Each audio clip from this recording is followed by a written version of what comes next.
Welcome to another episode of the MMA Lock-Cast. I'm your host, Manpreet, aka MMA Lock of the Night, and your boy on social media at MMALOTN. And this week, we are going over UFC San Diego, headlined by a bantamweight fight between Marlon Chito Vera and Dominic, the Dominator Cruz. I think his nickname is still the Dominator. But very intriguing main event that we have here. A huge correction in regards to who the top guys are at bantamweight right now, and I think we're going to be seeing it here in this Chito Vera and Dominic Cruz fight. A lot of people buying the hype on Chito Vera, who's on a solid run right now, a good amount of finishes, obviously a huge beatdown of Rob Font last time around, but can he defeat his toughest test to date in one of the greatest bantamweights of all time? We'll find out. And it seems like I have a fly in here as well somewhere. So you guys will be getting cameos from them, as well as Alfred, who's just chilling off on to my left side. So seems like I got a little bit of a frog in my throat. Let me see if I can quickly clear that before we get into this.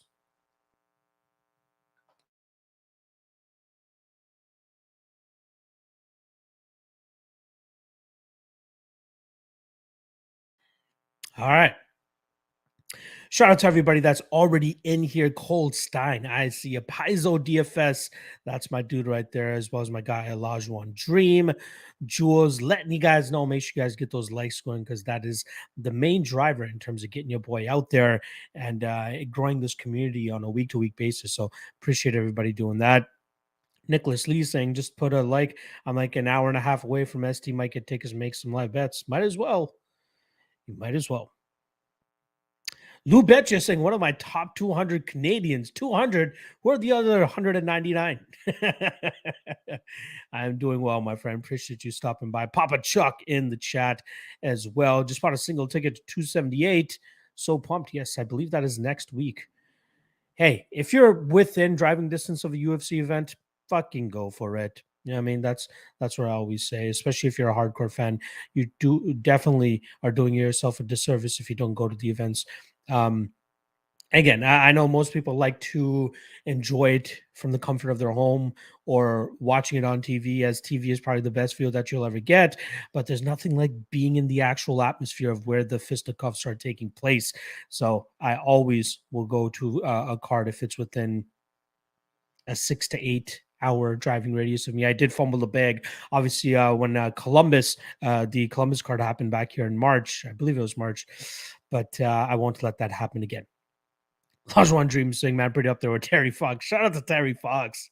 And shout out to the Terry Fox run as well. Something I look forward to every year, so he didn't have to sit in class. All right. Let's not waste too much more time. Let's first and foremost get into the betting recap of the last event that we had, which was UFC Vegas 59. And that stretched our event winning streak now to 3 events. If you want to count last night's Dana White Contender Series, I cashed on that as well. So that's 4 straight winning events. Last night was Carpenter and Wojcik. I had them parlayed 1.17 units at minus 117 to win 1 unit. So happy to hit that leg as well. Continuing to add to the profits of the year. Again, Dana White Contender Series, I don't like going too deep in. There's just too many unknowns in regards to, how guys are actually going to compete against legitimate competition, if they will actually stick with their game plan. Perfect example, Mr. Clayton Carpenter thought he should go out there and outstrike Edgar Chairez. Glad that Chairez heard him enough to remind him that, hey, my way to win this fight is to take this fight to the ground. And that's what he was able to do in the second and third rounds, being able to eke out that win. Not the greatest performance for a minus 350 favorite, but he still went out there and got it done. And that's what I like to see. So plus 1 unit there. But let's move on back to the UFC Vegas 59 event, which was, like I said, another winning event. We'll start off with this crazy 1.1 unit parlay that I had. First of which was Sergey Spivak, absolute domination in that fight. Shout out to my guy, John Jaugeri, who, for pre-tape, I reached out to him. I'm like, hey, like, Sakai could be a good spot here. Why the fuck is Sergey such a big favorite? And then he's like, dude, Sergey will take him down and he's going to maul him. He's going to finish him as well. To me, I thought maybe, Sakai could keep the standing and have the better striking. He'll be able to touch him up and get him out of there. But my guy, John Strigarian, was right. I realized it as well after running the tape. I still had a little bit of skepticism in regards to Spivak's, Sakai's takedown defense and get-ups. He showed great get-ups, but he just could not keep getting up, and that was the problem there. But we do catch on Spivak as the first leg of that parlay. Next was the fight to not start round 3 of the Terrence McKinney and Eric Gonzalez fight. Is there ever any question with Terrence McKinney fights? Always bet that, or bet him in round 1, or bet the fight to not start round 2 or round 3 if you want to be safer. But violence is always going to be on the menu when Terrence McKinney steps inside the cage. So that cashes with relative ease. And then the Michal Oleksiejczuk versus Sam Alvey fight, minus 175 was a gift and a half. I probably should have made that my lock of the night play, but obviously, it was something else that ended up hitting. So regardless, we end up cashing on both sides there. Glad Oleksiejczuk came out there with the exact game plan. I expected him to get on the neck, get on the horse and get to pressuring Sam Alvey right away. And that's what he was able to do. Got him out there with a vicious combination, broke his jaw as well, if I'm not mistaken. And farewell to Sam Alvey, who has had a tumultuous run over his last 9 fights, 8-fight winless streak, 9-fight winless streak. And now he's outside of the UFC. So shout out to Michal Oleksiejczuk, successful middleweight debut. We get to cash that plus 184 parlay at 1.1 units to cash 2.03 units. So there you guys go. Next up was a small play on the Stephanie Egger fight, minus 113 on 1.13 units. That weird one there, right? Stephanie Egger gets put in a precarious position and is not able to get her arm out of the armbar. The only person that saw that tap was the judge. I could see how, Egger, she was being very suspicious about it, not really saying anything, whether she tapped or not tapped, until she was officially declared the loser. And then she goes, I didn't tap. Tough situation, right? We've never seen something like that where a tap has hidden so much because of the cage and the positioning of both fighters. But, I could see the argument for Egger being like, hey, I didn't tap. I was trying to fight out of that armbar. And we've seen, I just watched the fight back while tape starting for UFC San Diego, the Dylan Carpenter fight against, who's the heavyweight? Lucas Brzeski, right? It looked like he was about to tap, but he was actually going to fight the hand. And Mark Smith took that as him tapping, and he ultimately ended up stopping the fight. Maybe that's what ended up happening with Stephanie. Maybe she tried just reaching for her arm and getting it out. Regardless, she gets caught in an armbar, and she gets tapped out. Something that I didn't think Egger would get caught in. She ended up getting caught in, but I'm glad that I kept my action to a minimal there. Dog of the night play, one of the island picks that I had for last week, because everybody and their mother seemed to be on Vicente Luque. 1.9 units, cashes at plus 160 for 3.04 units of profits. Very happy with Jeff Neal's performance outside of that second round, which seemed like he was slowing down. However, I believe all 3 judges actually scored that second round for Jeff Neal. So even if he had gone on to lose that third round, he would have won that decision. But luckily, he goes out there, turns on the burners, and gets Vicente Luque out of there for the first time via KO in his professional career. So big shout out to Jeff Neal, reminding people that he can go out there and still compete at a high level. I wonder what odds will get on him next, depending on the level of matchup that he gets. And then lastly, lock of the night play on Brian Battle. Hits with relative ease here. 5 units at minus 230, catches for 2.17 units. We didn't get to see the fight get extended and see how that weight cut truly affected Brian Battle, but I'm glad that he went out there, landed that big head kick, and got Takashi Sato out of there with relative ease. So all in all, plus 6.11 units, plus 7.11 units if you want to include the Dana White Contender Series from yesterday. 67% ROI. Very happy with that. My straight picks has really been my bread and butter. In terms of my tracked units now, I've been at the peak of my straight pick, or money line picks, I should say, at plus 41.93 units now all time. Gotta hone in on that. You know what I mean? Really got to hone in on that, as that seems to be where I do my best work. So I'm going to continue to back money line spots over props, unless there is a prop that absolutely is yelling out to me to be like, hey, bet me, bet me. And there is actually one or two props this weekend that I'll likely be betting, but the majority of my action will be on the money line.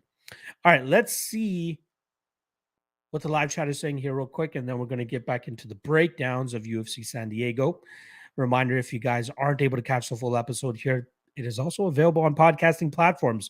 So make sure you guys go support it over there as well.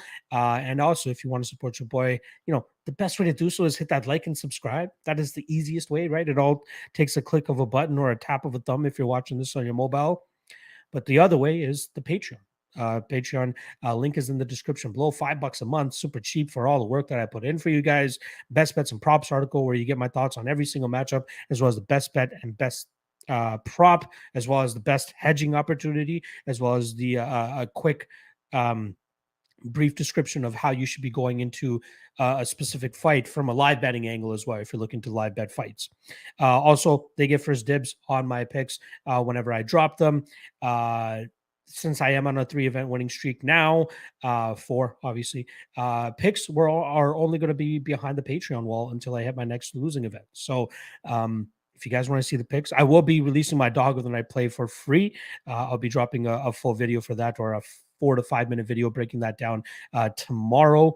But every other pick is going to be behind the paywall. So make sure you guys go check that out on the Patreon if you guys want to see what I'm betting. All right. And the last thing I'll say about the Patreon, I am liking, I push it more so as being support me for the content that I put out, not for the picks I make, right? Sure, you can see the picks that I make and tail them and take them as you please. But what I always try to say to people is take my breakdown, put it up against your notes or put it up against other people's notes, and then come up with your own conclusions as well. The picks are just a cherry on top. The Patreon is mainly for the content and supporting your boy in that aspect, not to mention the great Discord community that we have as well attached to the Patreon. So that's what I want to push more. There are so many other amazing handicappers out there with plus 200 units and lifetime, all that bullshit. Like, you guys can go follow them if you guys strictly want the picks and all that stuff. But I know I'm good at my reads. I know I'm good at what I do, and I put a lot of work into it as well. So the $5 a month goes more so towards that. All right. Let us get into. Actually, sorry. I wanted to see what the live chat was saying here before we continue on with the breakdowns. Lajon Dream saying so true. Terry Fox runs were the best in school. Exactly. Nicholas Lee saying did good this Saturday and then lost it all to the live dealer. Ouch. I had to kind of a couple of DK lineups, so I think he got me like 5 points. Yeah, that did not look good. Nicholas Lee said I had the over 1.5 of the T-Rex fight. Don't do it, my man. Don't do it. What is it now? 15 out of 17 fights have not reached round 2 for Terrence McKinney, and now 16 out of 17 of them have finished under the 1.5 round mark. Also, sorry, it looks like Alfred's trying to eat one of the flies that are in here. The only fly that's in here that I believe. So hilarious just hearing him just snap his mouth. Justin Villegas saying his last fight, they fired him and his bread and butter as a spa and they broke it too. Damn. Yeah. R.I.P. Sam Alvey. Papa Chuck saying, I hope people keep betting on Onama so I can get a better money line on Landwehr. I think he's very loud this weekend. Gotta love that hillbilly. I think you might like my breakdown once we get there as well. Rio News MMA saying, great call, O'Neill. Absolutely. Thank you, my man. That head kick was sick. It was absolutely sick. Justin Villegas saying, I hear when UFC fighters get cut, Dana White got his hands on the basket. Jeter gives out and give them away as parting gifts. Villegas always with the giggles. I love it. BP, what's going on, my man? Appreciate you stopping by. Asking for my early thoughts on a different fight. Come on, my man. You've been here long enough. We are talking about UFC San Diego. If you want to hear my thoughts on that, I will be doing the MMA Lock Talk at 4 p.m. Eastern as well. So if you want to ask me that question in that live chat, you're more than welcome to do so, and I'll be happy to answer it over there. Justin Villegas saying, Lachlan and I got Anderson Silva walkout attire vibes going on. This is shout out to my guy, Flying Brian J. If you guys don't know him on Twitter, he takes after his love for Anderson Silva, which is why he made the colors the way they are and why he made the logo the way he did as well. MD saying Vera, Onama, Yasmin, Azamat Silva, Buday, Osbourne, Lipski, Parlay Lock. We shall see as we get through it. All right, Cold Stein saying catching flies like Mr. Miyagi. Pretty much. Shout out to Alfred holding it down. All right, let's stop twiddling our thumbs over here. Let's get into the actual breakdowns of this card. We got usually I lean on Tapology to tell me how many fights we have scheduled for a fight, but it looks like they're going to make me count here. We got 1, 2, 3, 4, 5, 6, 7, 8, 9, 10, 11, 12, 13 fights on this UFC San Diego card.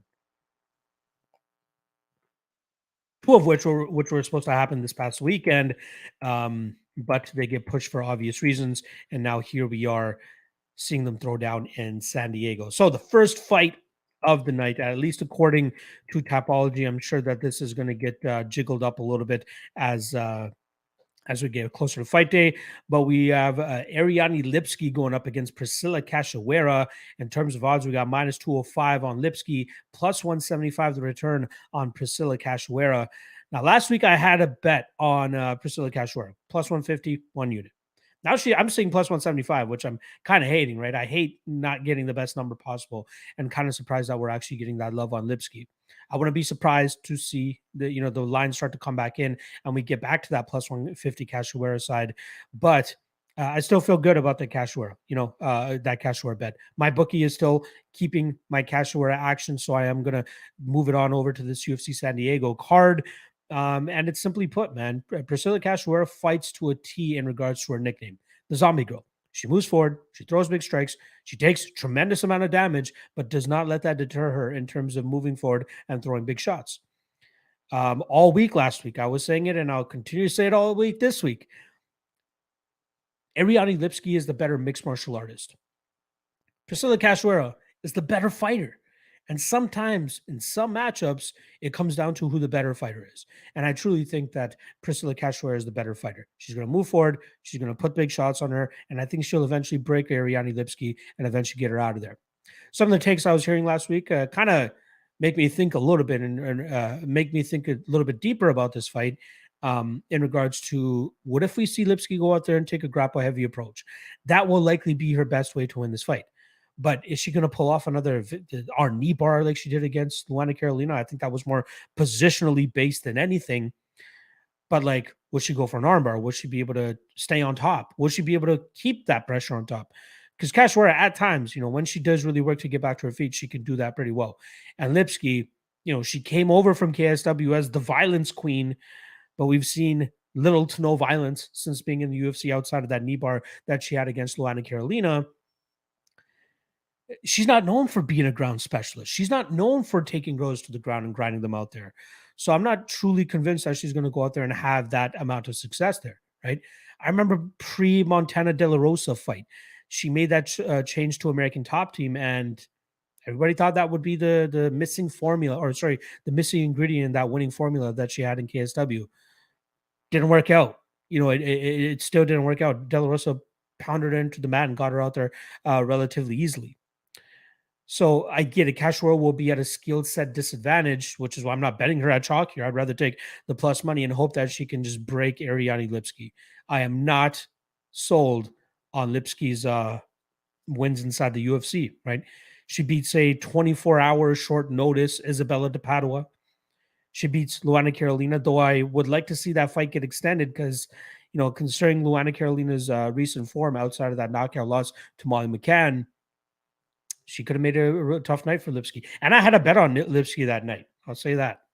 I just wasn't concerned. I wasn't convinced or sold on Luana Carolina back in July of 2020.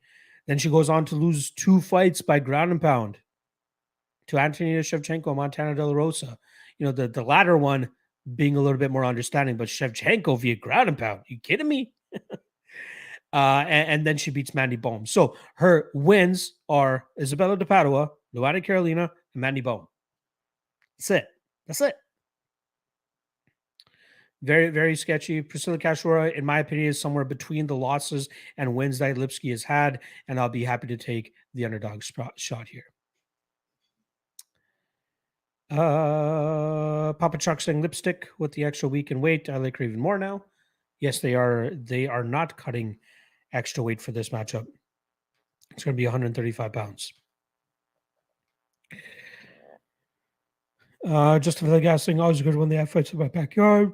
It's a 5-hour drive to my backyard. Again, I love road trips.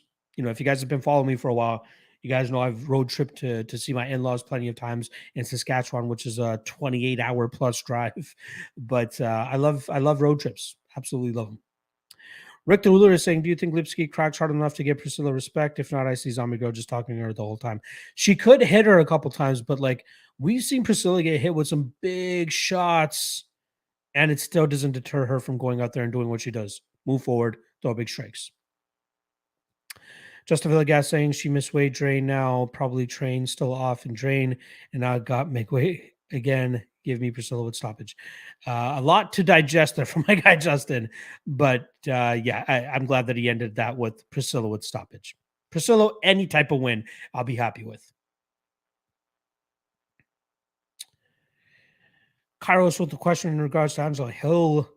I do think she will get cut if she loses here. AO22 saying Lipski by decision or Cachoeira by KO. Cachoeira could win by decision as well, and Lipski could win by submission. So a mixed bag of possible outcomes in this fight. I think playing the money line on either side would be the better way. I think you're getting much better value on the Cachoeira side.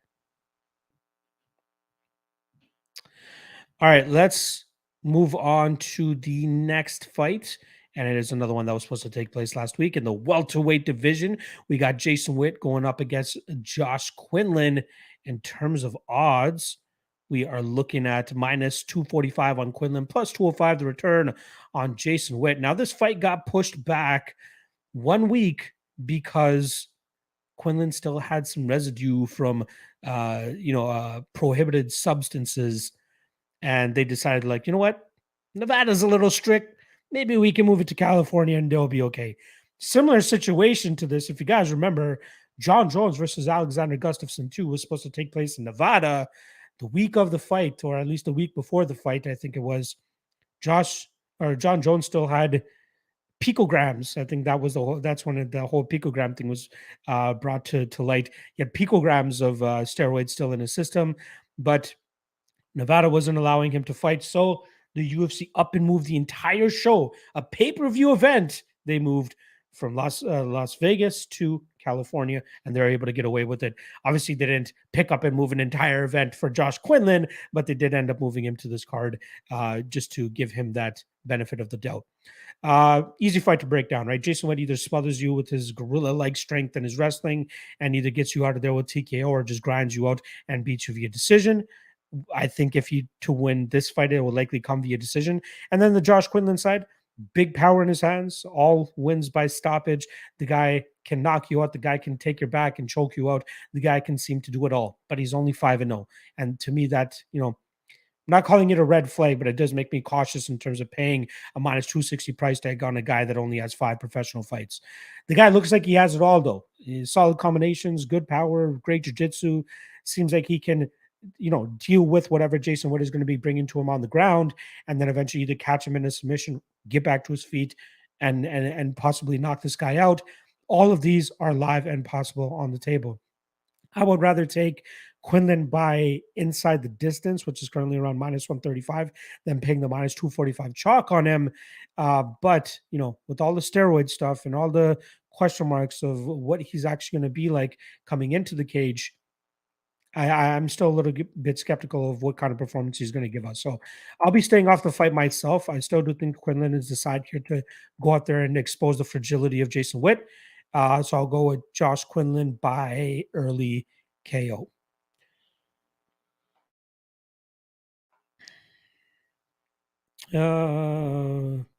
Boys Audio saying Queen Cachoeira around 3 KO plus 3,000. I don't mind it.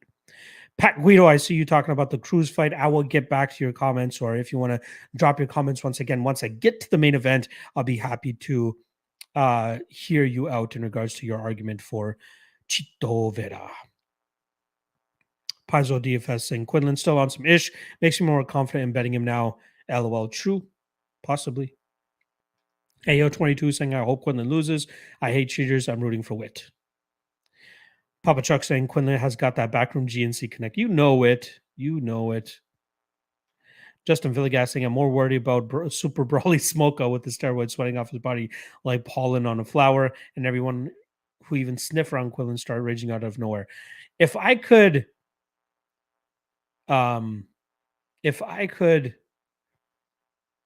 get a whiff of that and turn into a Super Saiyan, I'd be more than happy to. My guy Evan Cross saying, what's your best baseball bet today? I appreciate your diversification in the betting markets. Since when am I a baseball guy? I am no baseball guy. I would recommend hitting up my guy Wiz Bets. That guy is pretty good at baseball, as well as my guy Ball Says Pal, absolute monster in there as well.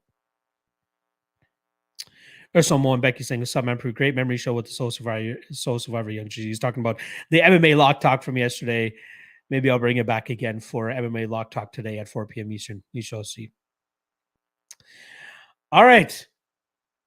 Let's move on to the next fight. Staying on topic, we're going to be talking about Youssef Zalal going up against Damon Blackshear. In terms of odds, pretty close fight here. We got minus 125 on Youssef Zalal and plus 105 on the short notice Damon Blackshear. Now, this is the fight that I, fucking throw a coin in the air and see where it lands, right? Like, I'm not totally sold on another guy here. I'm still having a tough time in terms of figuring out what each guy is really good at, right? Like, seems like they're pretty much a mixed bag of skills in terms of mixed martial arts. Zalal likely having more success if he's able to get fights into the grappling and clinch situations. Damon Blackshear, big power in his hands, has some jiu-jitsu up his sleeve as well. But I'm not entirely sold on either guy, and I don't have much conviction to play this at a near pick'em line. If you look through Damon Blackshear's record, you'll notice a couple names, right? A couple familiar names, even dating back to his amateur days, where he, in his second ever amateur fight, defeated Tony Gravely, but Tony did manage to get that back a year later. But other names that are of note, Alan Cruz, he beat him via rear naked choke back in June of 2017. Lost to Chris Moutinho via decision. Yuck. Lost to Pat Sabatini. Beat Mike Kimball. I believe that was an upset victory that night. Oh, sorry, he was a minus 200 favorite. Wow. Based on the commentary for that fight, it seemed like Mike Kimball was the guy that Bellator was hoping to win and was putting him in a setup spot, but gets rear naked choke that night by Damon and ends up losing. Loses to Danny Sabatello. That fight playing out exactly as you would expect over 5 rounds. I believe it was 5 rounds, but still tough night for Damon dealing with the grappling of Danny Sabatello. Matteo Vogo is another guy that, maybe not a lot of people know about. I'm very familiar with him. He's a Canadian guy, very high-level jiu-jitsu, put Damon into some compromising positions, but Damon was able to get out of them and get back to his feet, get back to his bread and butter of his striking, and getting the win via decision there. So I lean the Zalal side, given the short notice nature for Damon, but Damon has a tremendous amount of experience to go out there and still have some success in this UFC's bantamweight division, right? He can go out there and scrape the bottom of the barrel and get some wins with his overall skill set, striking, grappling, all that stuff. But I just don't know if the short notice spot is a good spot for him. So if I were to play anything here, it would probably be the over 2.5. It's minus 230. It's a little bit, it's a little chalky. I get it, but I just don't have too much conviction or confidence on the other side to get their hand raised in this spot. So give me Youssef Zalal via decision. Papa Chuck saying, I've got Zalal here via grindy decision. His past losses were only decisions to killers in the UFC. I fully believe he gets it done here. I'm glad that you brought that up as well. It seems like Zalal gets, the times where he struggles is when he fights guys that have a significant striking advantage over him. That's what Sean Woodson had. That's what Sung Woo Choi had. And there was one more before that, if I'm not mistaken. Ilya Topuria, right? It's fucking Ilya Topuria, who took that fight on short notice and had a great overall performance against him as well. So give me Zalal, but not with much confidence. I would tell you guys to just fade this fight all in all. Moy's audio saying fade Jackson Wink. There you go, right? Just for the guy saying I hate both, but give me Zalal to win by losing UFC experience. There we go. Paizo saying I was going to be all over Zalal because of narrative reasons. Thinks he's too talented to be on this losing streak, but then Blackshear looks kind of legit, so it looks like a complete pass for me. Couldn't have said it better myself, my friend. Rick the Ruler sings the law fighting for his job. He's in desperation mode. Should put up good effort. He should. Crazy that he's already on the chopping block, right? Remember, he was the guy that was like super active during the COVID era, or at least he had his first fight right before COVID hit, and then just stayed active. Jordan Shepard sings Zalal tends to go out and spar for 3 rounds. He's going to have more conviction this weekend if he wants to save his job. All right, let's move on to the next fight here. We're going to be talking about Angela Hill versus Lupita Godinez. In terms of odds, we got minus 295 on Godinez, plus 245 on Angela Hill. Now, going back to the question here from my guy Kairos MMA, if Angela Hill loses, do you think she should get cut? I do. This will be 4 fights in a row, although, this is a very difficult matchup. And I think the reason the UFC has decided to move this fight up and allow them to fight at 120 pounds rather than the actual straw weight limit of 116 pounds is because Angela Hill wanted her likely last UFC fight to be in her hometown of San Diego, right? I think not hometown, but where she currently trains out of. Alliance MMA is in San Diego. Well, technically Chula Vista, but I've heard them rep San Diego. Is Chula Vista even near San Diego? Because all I've ever heard with Alliance MMA is the fact that they're based out of San Diego. Let me do my quick geography homework here. Yeah, Chula Vista is just south of San Diego, between San Diego and Tijuana. So it's San Diego, pretty much. But yeah, I think she wanted it to be in front of that crowd. I think she wanted to be like, hey, I'm 37. You guys are giving me another horrible stylistic matchup. So let me just at least have my swan song pretty much in my hometown so I can just go back home rather than going to a fighter hotel and weeping about it. Going back and watching the Verna Jandiroba fight, I'm not sure how you can watch that fight then pick Angela Hill in this spot, right? Verna Jandiroba, we know she has tremendous jiu-jitsu, but her wrestling, a little bit skeptical. It's given her trouble in the past, and she hasn't been able to get fights to the ground, which is why fighters have been able to beat her. But Lupita Godinez, phenomenal wrestler. She should have no trouble getting Angela Hill to the ground here, and she should have no trouble getting to dominant positions and seeking finishing opportunities. Angela Hill is not going to have the opportunity to showcase her advantage in this fight, which is her striking. But even her striking leaves a lot to be desired. She's not a finisher, right? I remember back in 2019 and 2020 where everybody expected her now to be a finisher all of a sudden after she got that doctor stoppage via cut against Ariane Carnelosi and she ground and pounded Hannah Cyphers. But since that fight, she's gone 2-5, right?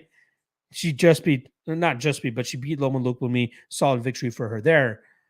But she gets her best work done when she's able to have a kickboxing match, a 15-minute kickboxing match where she's able to put volume and output out there. She's not going to get the opportunity to do that here against Lupita Godinez. I think Lupita gets this to the ground relatively easily.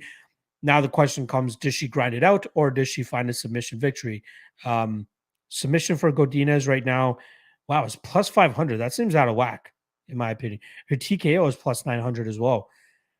Might have to take a little bit of a shot on the submission prop here, right? Like Rana Marcos was able to get a submission off on her. And now I get it. Jandiroba wasn't able to get a submission. Maybe we saw Angela Hill very much work on her submission defense, so she does not succumb to a submission. But given the amount of success I expect Lupi to have from the top position, I think that opens up finishing opportunities. I wish I was more convicted with it. What I will likely end up doing is just parlaying Lupi in at a certain spot. Like I don't mind paying minus 295, minus 300 for her in this spot straight up, considering I expect her to have that much of an advantage over Angela Hill. But maybe just parlaying her with something else that seems to be a surefire spot. That's probably the way to go here. So give me Lupi, probably the end of Angela Hill's career as well. Lupita Godinez is going to go out there and absolutely squash this chick. Papa Chuck saying Lupi via 3026. Overkill kids cut from the UFC roster and assumes a full-time desk position with the UFC. Yes, I think that's probably what it's going to end up being. Problem kid saying Zalal too much experience, even though Blackshear has good record against good talent. ST Crusaders Hill. SD Crusader saying Hill's going behind the desk. I agree. Jordan Shepard saying Angela Hill beat Amanda Lemos. Amanda Lemos, slowly getting exposed, although she did bounce back with a decent victory in her last fight against Michelle Watterson, but she's got a tough one against Marina Rodriguez. Let me see if they have odds for the Rodriguez fight. Yes, they do. Minus 150 for Marina Rodriguez. Let me back up the Brinks truck on that one. I'd be surprised if Lemos is able to have much success against a girl like Marina Rodriguez. Let's see what the other chat is saying here. Justin Villegas saying anything past San Diego is basically Mexico. Rick the Ruler saying bad matchup for Hill. I agree. Paizo saying Lupi lock of the card, in my opinion. Love the spot for her. Will miss making money betting against Angie. Me too, my friend. Me too. Problem Kid saying Lupi gonna box and wrestle her up to a 29-28. Lupi has a lot of talent. Interesting. You think that Angela Hill will eventually steal around in there? Moy's Audio saying Lupi Nickel. You know it. You know it. Justin Villegas saying Angela Hill is chasing Alvey record. You can do it. Hill, don't let anyone tell you different. I'd be surprised if the UFC keeps her on, especially with the 13-13 record after this weekend, which will push her UFC record to, I think, 8-12. One thing she does have a record for is, 8.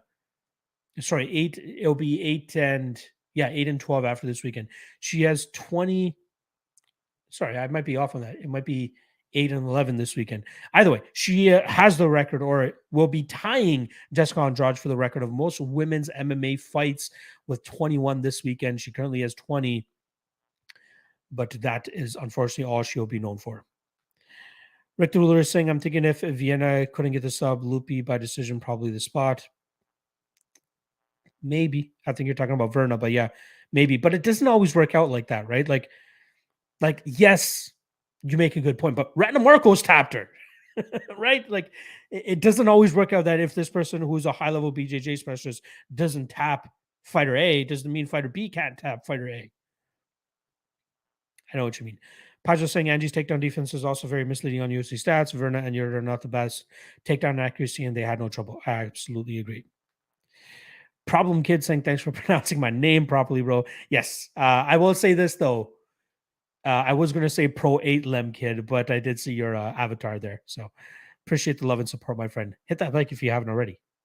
Only reason I think Angie wins maybe around Lupi makes bad decisions sometimes, but talent is there and her hands look better last time. I'll say this. I think the best thing to happen to her was the Jessica Penne fight, because she fought a very weird game plan there, right? She was giving Jessica Penne all the opportunities to make that fight close. I think she's learned from that, and I don't think we're going to see her in a close fight again until she fights legitimate competition. All right, let's move on to the next fight here. I can't believe we're only 4 fights down. We still got, 9 more to go, next of which is between O'Day Osbourne and Tyson Nam. In terms of odds, we're currently looking at minus, I know it's chalk on O'Day Osbourne. He's currently sitting at, why the fuck isn't his odds here? Oh, they're there. Minus 245 on O'Day Osbourne, plus 205 on Tyson Nam. We'll start off on the Tyson Nam side of things, who's coming off an extended layoff due to an ACL surgery. Not what you want to be hearing from a 38-year-old fighter. But he's been off since January of 2021, where he ended up losing via split decision to Matt Schnell. But Tyson Nam is one of the heaviest hitters that we've ever seen at the lower weight classes. We're talking about a guy that has 12 KO victories in his 20 professional wins, and has numerous takedowns to boot as well. The only thing I don't really like about his style is his, sometimes lackadaisical approach in terms of not throwing enough output. And that obviously has bit him in the ass in terms of losing decisions and not being able to have a winning style.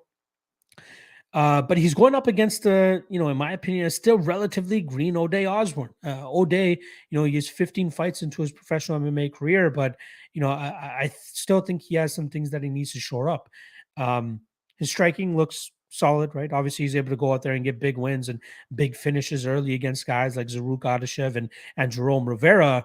But we see him slowing down against CJ Vergara, right? And CJ arguably wins that 3rd round by putting his foot on the gas and staying in the face of O'Day and, really messing him up in that round. But I think that I think Tyson Nam is a little bit more live than the odds are actually indicating here. I think he can. For one, I think he can keep this fight standing. He has 100% takedown defense rate. Never shoots for takedowns either. Sorry, I lied. He did shoot 4 takedowns against Kai Car-France and wasn't able to hit any of those there. Kai Car-France, obviously, tremendous takedown defense as we've seen. But in this fight, it's going to come down to like the wild style of O'Day Osbourne, his hands down funky style against Tyson Nam, who's going to be looking to take his head off. And we know O'Day can be hurt. We know O'Day can be put away. And Tyson Nam is definitely one of those guys that could take advantage of it should he be able to land on that chin. So right now, Tyson Nam via KO currently sits at plus 450. It's calling my name. It is absolutely calling my name. I think he can land on that chin of O'Day at a certain point here. He's very durable, very tough to put away. The last time he got finished was in 2013 during prime Marlon Moraes days, right? Back in the WSOF days. I think O'Day will likely be winning the majority of this fight. Probably gets the first two rounds in the bag just off of output alone. But I'm not counting out the possibility of Tyson Nam chin checking him at a certain point and putting him out. Last thing to go is power, right? I don't want to usually be betting on a guy that's 38 years old at flyweight. But like, I think he can knock out O'Day here. Very sketchy. So, yeah, I'll likely be leaning. Like, again, I'll state it. O'Day Osbourne deserves to be the favorite. Don't get me wrong. He does. I think the line is a little bit too wide. I truly do. And I think Tyson Nam will remind people this weekend that he still has big knockout power. I don't think he has many fights left, but I do think he'll be able to showcase his power one last time. And this seems like a matchup for him to take advantage of the, hands down style of O'Day Osbourne, especially if O'Day starts slowing down later in this fight, if he's not able to get Tyson Nam out of there earlier. Again, we saw CJ Vergara put his foot on the gas and have some success in that third round. Unfortunately, his takedown defense at times failed him, getting wrapped up on the ground and just having too much confidence there. Not a good look. Tyson Nam, we saw him down against Matt Schnell, and Schnell, questionable durability. Surprised that he managed to survive against Tyson Nam there. Excuse me. But Tyson Nam could put that pressure on O'Day, could find that chin, and could get him out of there. So I'm seeing a couple people saying O'Day round 3/decision. I'm saying, O'Day decision or Tyson Nam round 3. Tyson Nam round 3 currently sits at plus 1,800. Might be worth a little bit of a stab there, but I don't mind the plus 450 on Nam by KO either. So I'm going to go Nam. Again, it won't be a popular pick this week, but I'm going to go with the underdog here. I think he has enough left in the tank to produce one more big knockout, and I think it all comes together for him this weekend.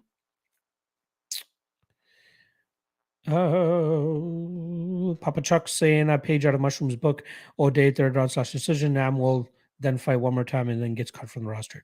He'll likely retire if he gets cut. I'll say that. Colstein saying sneaky violence spot. I think so, but I think the violence more so comes on the Tyson Nam side more than anything. Evan Cross saying, can you show the fans your 8-time left uppercut combo to show the fans how the dog ticket cash for you Saturday? Yes. Even if he didn't land 8 of those left uppercuts, he still would have won that fight considering how that third round was going. But I Skyped in Save Sayur and I said, hey, left uppercut numerous times, third round, cash it. Followed it to a T. What can I say? Just for the gas saying Nam is 37. They seem like lightweight and up 37 bad, but when you're featherweight and down 37 is kind of okay. I'd say higher the weight class, better chances you can pull it off at a higher age.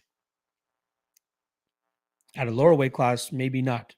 Depends on your level of skill and your level of power, which I believe Nam still has in droves. Paizo DFS saying, I kind of like Nam here. I don't think O'Day should be this big of a favorite. I agree. And Nam's striking kind of nice when he does throw a small play, maybe. I agree. Rick the Ruler saying, O'Day got me last time versus Adashev. Still don't think he's that good, but not confident Nam is the one to fade him with. I think just a sprinkle on Nam via KO is probably the best way to go here. Paying chalk on O'Day here, I think, is a little bit crazy. Problem Kid saying O'Day has a wrestling advantage and is a pretty good wrestler. I agree, but I think that Nam does a good enough job in terms of getting back to his feet and stopping takedowns. The guy hasn't been taken down in the UFC to date, at least officially. Jordan Shepard was saying O'Day was beating Cop until Cop pulled a flying knee out of nowhere. He was, but as we saw in the Vergara fight, and as we're going to continue to see moving forward in O'Day's career, seems like he might have some trouble with that gas tank and being able to give us a solid enough round 3. You want to have your P's and Q's about you in the third round against Tyson M. Martin O'Dwyer saying, hello, Lock. Tyson M is 28. Sorry, he means he's 37. I think he's 38, if I'm not mistaken. Is that not a red flag? It is, but he is one of the heaviest hitters at the lower weight classes of all time. So, in my opinion, given how they match up here, I think the KO prop is worth a little bit of a stab, maybe even the money line at plus 200 and above, as I think that O'Day, a lot of it is based on hype and his physical attributes that he's able to get these wins. The kid's good. The kid's talented. I'll give him that, but I think that the line is just a little bit out of whack. Isaiah D saying, is there a lock and night on this card? There is. And unfortunately for the public, it's only going to be for the Patreon guys, since I am on a 3-event winning streak or longer. Until I have my next losing event, it's all going to be behind the Patreon wall. Once I hit that losing event, then I'll be back to the public. But I will be dropping my Dog of the Night play for free. We'll see if you guys can figure it out as we continue to go through this card. But I will be dropping a video on the Dog of the Night bet, as well as a 4 to 5 minute breakdown of it tomorrow on my YouTube channel. So keep your eyes peeled for that. Problem Kid saying O'Day also has some sneaky jiu-jitsu. He does. Again, Tyson Am, in my opinion, does a lot of things right except his output. And lastly, he is training with Max Holloway's coaches now. We'll see if they can do anything good for him. Maybe get him to up that volume. But I do think money line wise, it's got to be Tyson M. All right, let's move on to the next fight here. We're going to be talking about Gabriel Benitez going up against Charlie Ontiveros. In terms of odds, we're looking at minus 340 on Gabriel Benitez and plus 280 the return on Charlie Ontiveros. Now, I am the conductor of the fade Charlie Ontiveros train, right? I don't think the guy's that talented. I think his skill set is very much limited, but one thing we have to give him the respect for, and he almost forced a couple people to rip up their Steve Garcia chalky tickets last time around by hurting Garcia numerous times in that first round. Unfortunately, he could not stop the takedowns, kept getting taken down, and eventually got put away. Violence is the obvious spot here, right? You can bet fight doesn't go to decision, parlay it maybe with Lupi Godinez. That's probably the best way to attack it. And I'm a big Gabriel Benitez believer myself, but I think that we're starting to see the deterioration of his durability as well as the decline of his career. We're talking about a guy that's 1-5 in his last 5 fights. 1-4 in his last 5 fights. Although those losses come into Sadiq Youssef, Omar Morales, Billy Q, and David Onama. But the one constant that's been in that stretch was him getting knocked out, right? Not a good look. He got finished twice in the first round. In that stretch, he has a win over Justin James in that stretch, and something I actually found pretty interesting when looking back at it, because I'm like, pretty much everybody that's fought Justin James has gone on a losing streak since beating him, right? Almost everybody. So let me just quickly look out to this. Frank Camacho, since beating Justin James. Since losing to Justin James, got knocked out by Manuel Torres, and I think he ended up getting cut from that. Gavin Tucker, I think, is the exception to the rule here. Gabriel Benitez, 0-2 since that Justin James win. Devontae Smith, 0-2 since that Justin James win. Charles Rosa, I think, is also 0-2. Yes, he is 0-3 actually since that Justin James win. And he did lose to Carl Deaton on the regional scene. Let's see if Deaton hasn't fought since that fight. So this might be the end of Gabriel Benitez if he's not able to get the win here. And I get it. Beautiful body kicks, great boxing, good combinations. His durability has me sketched out though, right? Ontiveros, big, explosive, has some solid power in his shots. This might be a spot where he can go out there and catch Gabriel Benitez at the right time. I'm not saying go out there and bet Charlie Ontiveros, but Charlie Ontiveros to win in round 1 currently sits at plus 900. Got to take a little bit of a stab on that. I think it's in play and I think it's live here. I'm a big Gabriel Benitez guy, but at this line, I think it's a little bit too whack to trust his durability to that extent, especially with him getting finished in his last 2 fights. This might be the perfect storm for Charlie Ontiveros to get his one and possibly only UFC win by getting a quick knockout here of Gabriel Benitez. So I'll still lean with Benitez to go out there and get the win. I think he could survive that first round and then get Ontiveros out of there in the second. But I might have at least a half unit stab here on Ontiveros in round one if I can continue to get that plus 900 or plus 1,000 as the props start opening up on more and more books. So call me crazy, but I think Ontiveros could be live here to pull off an upset. Gunny saying O'Day wins here. I'm sure. I'm lock. I'm sure of this one. We'll see, my brother. We could likely be head to head on that fight.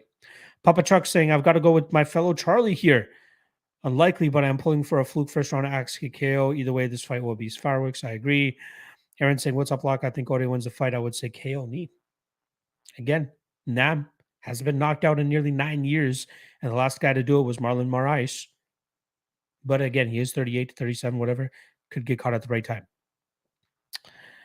Problem Kids saying Benitez is super talented, all losses versus tough savages, and has a wrestling and huge grappling advantage here. That is correct, but let me throw something at you here, my friend, in regards to the grappling advantage. He should go to that, right?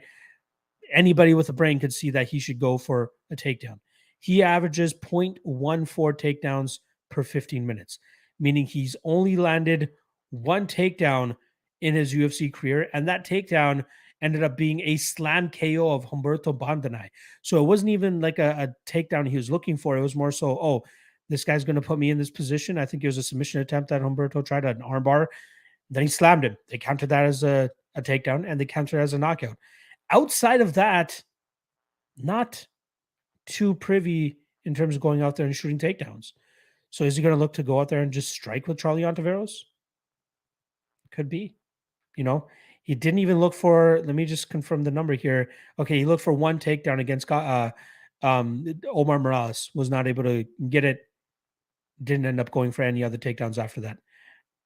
Pretty much every other fight, he hasn't shot a takedown. So if you're going out there and hoping for him to go for a grapple-heavy game plan, God be with you, and I hope that he actually goes to do that. But historically speaking, we can't lean on him to go out there and provide that type of game plan. And especially at this type of chalk, you're wishing for a lot there. So Benitez is the pick, but I might have a sprinkle on the round one. ST Chris here saying he'll always be the GOAT at Guitar Hero, at least. There you go. Justin Villegas saying if Justin James is your win, that female version, that's your only win is Bohm. Good comparison. AO22 saying Ontiveros is not UFC level. This is a smash spot for Benitez. If he doesn't finish Ontiveros, he should be ashamed of himself. I agree. Victor Ruler saying Mowgli Chin has started to go. If it's one thing I learned, don't bet chinny fighters. I agree. The Paisos DFS saying the curse of Justin James saying when betting on yourself goes wrong. There you go. SD Crusader is saying Charlie is a good glass cannon. I like him in round 1 and 2 dog hunt. I like it. Problem Kid saying Gabriel also has nasty leg kicks. Charlie, if he survives, is going to get pieced up over time. Yes. Leg kicks, body kicks, all that stuff. Gabriel Benitez is the much better fighter. Do not get me wrong. But in MMA, you got to have the durability to be able to back up your cardio and your skill set. Gabriel seems to be fading. We shall see. Justin Villegas saying beating Justin James is like beating a handicapped person on the streets. It's a win, but you're proud. But are you proud telling you, are you proud you telling people it doesn't mean you're badass? Still a win. I was able to cash a big ticket on Gabriel that night. Frank Jordan saying Charlie O will nuke the DK Stadium if he beats Mowgli. I agree. Problem Kids saying love the way you break down fights, break things down, my brother. Going to start being more active in here. Appreciate it, my friend. Love it. I love it. Glad to hear that. Justin Villegas saying, let's get this straight. Benito is winning because the other guy sucks. But if Benito faces a little better fighter, he is losing all day. Possibly. Rick the Ruler saying, we said Strickland should shoot takedowns versus Pereira. We know how that went.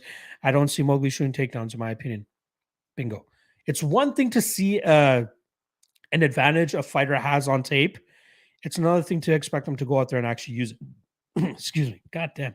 It's another thing to actually see them go there and actually use it. So again, pick Benitez. Best bet. Fight doesn't go to decision. Just parlay that with something else. But I'll be likely sprinkling that plus 900 Ontiveros round 1. All right, let's move along here.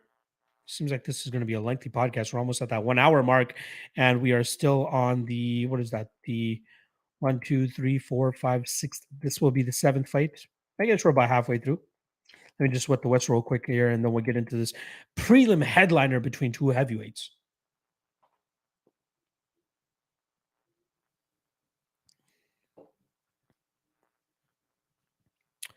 Problem Kid saying, goddamn, I need Zalal, Benitez, and Silva for this wild Dana White Contender Series plus 15-16 parlay to hit. Now you got me shooting myself. Easy hedge with Ontiveros inside the distance. Easy hedge.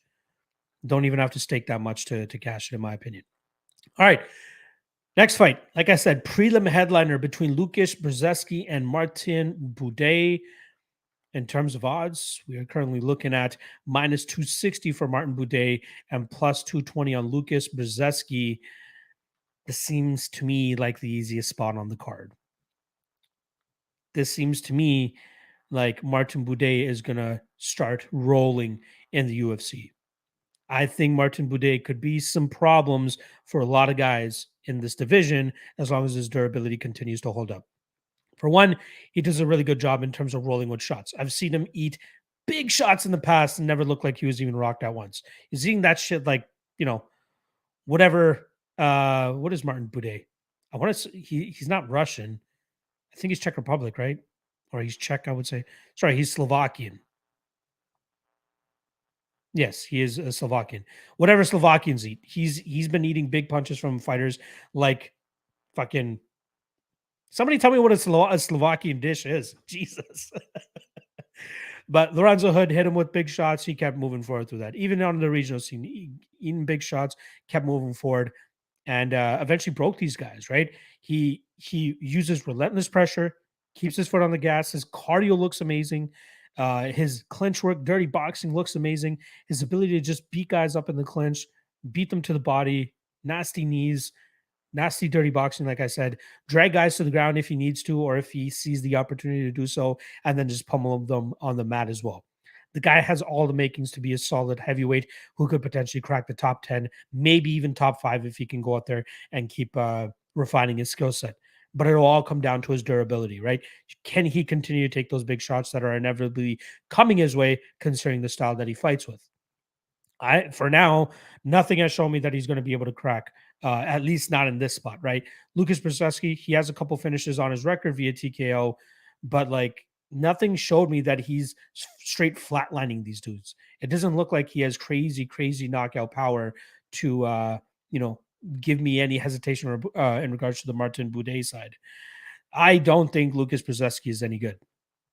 Let's throw in the fact that he tested positive on the Contender Series fight, which is just shy of a month of just shy from a year of his last performance inside the Contender Series, where he beat Dylan Potter by that phantom tap rear naked choke that he got. But he was pretty much brutalizing him that entire fight. He's a big, lanky guy, uses his distance, not the greatest, has some decent kicks, has some good power, but the guy is very fragile. I'm seeing this guy get hit with jabs and his legs wobbling, right? He got put out by a 6-6 guy in 24 seconds back in November of 2017.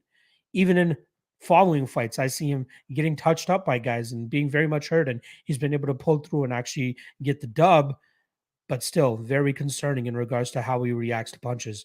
I think Martin Buday puts a pressure on him right away. I think he probably breaks him and then finishes him in the second round. I feel pretty damn good about that spot. And I haven't seen the odds yet for round 2 Buday, but that's the spot that I'd be looking to take. Plus 400 is what we're looking at for Buday in round 2. Plus 800 is what we're getting for round 3. I don't think Brzeski is going to be able to make it to that third round. I think Buday does enough work in that first round to break him and then eventually finish him in that second round. So I'll likely be having some action on Brzeski in round 2, on Buday in round 2. But honestly, like, again, I know people don't like eating chalk, but I think that this could be the safest spot on the card, maybe right next to Lupita Godinez. So give me Martin Buday, steamrolling, second round finish. That's it. This guy is,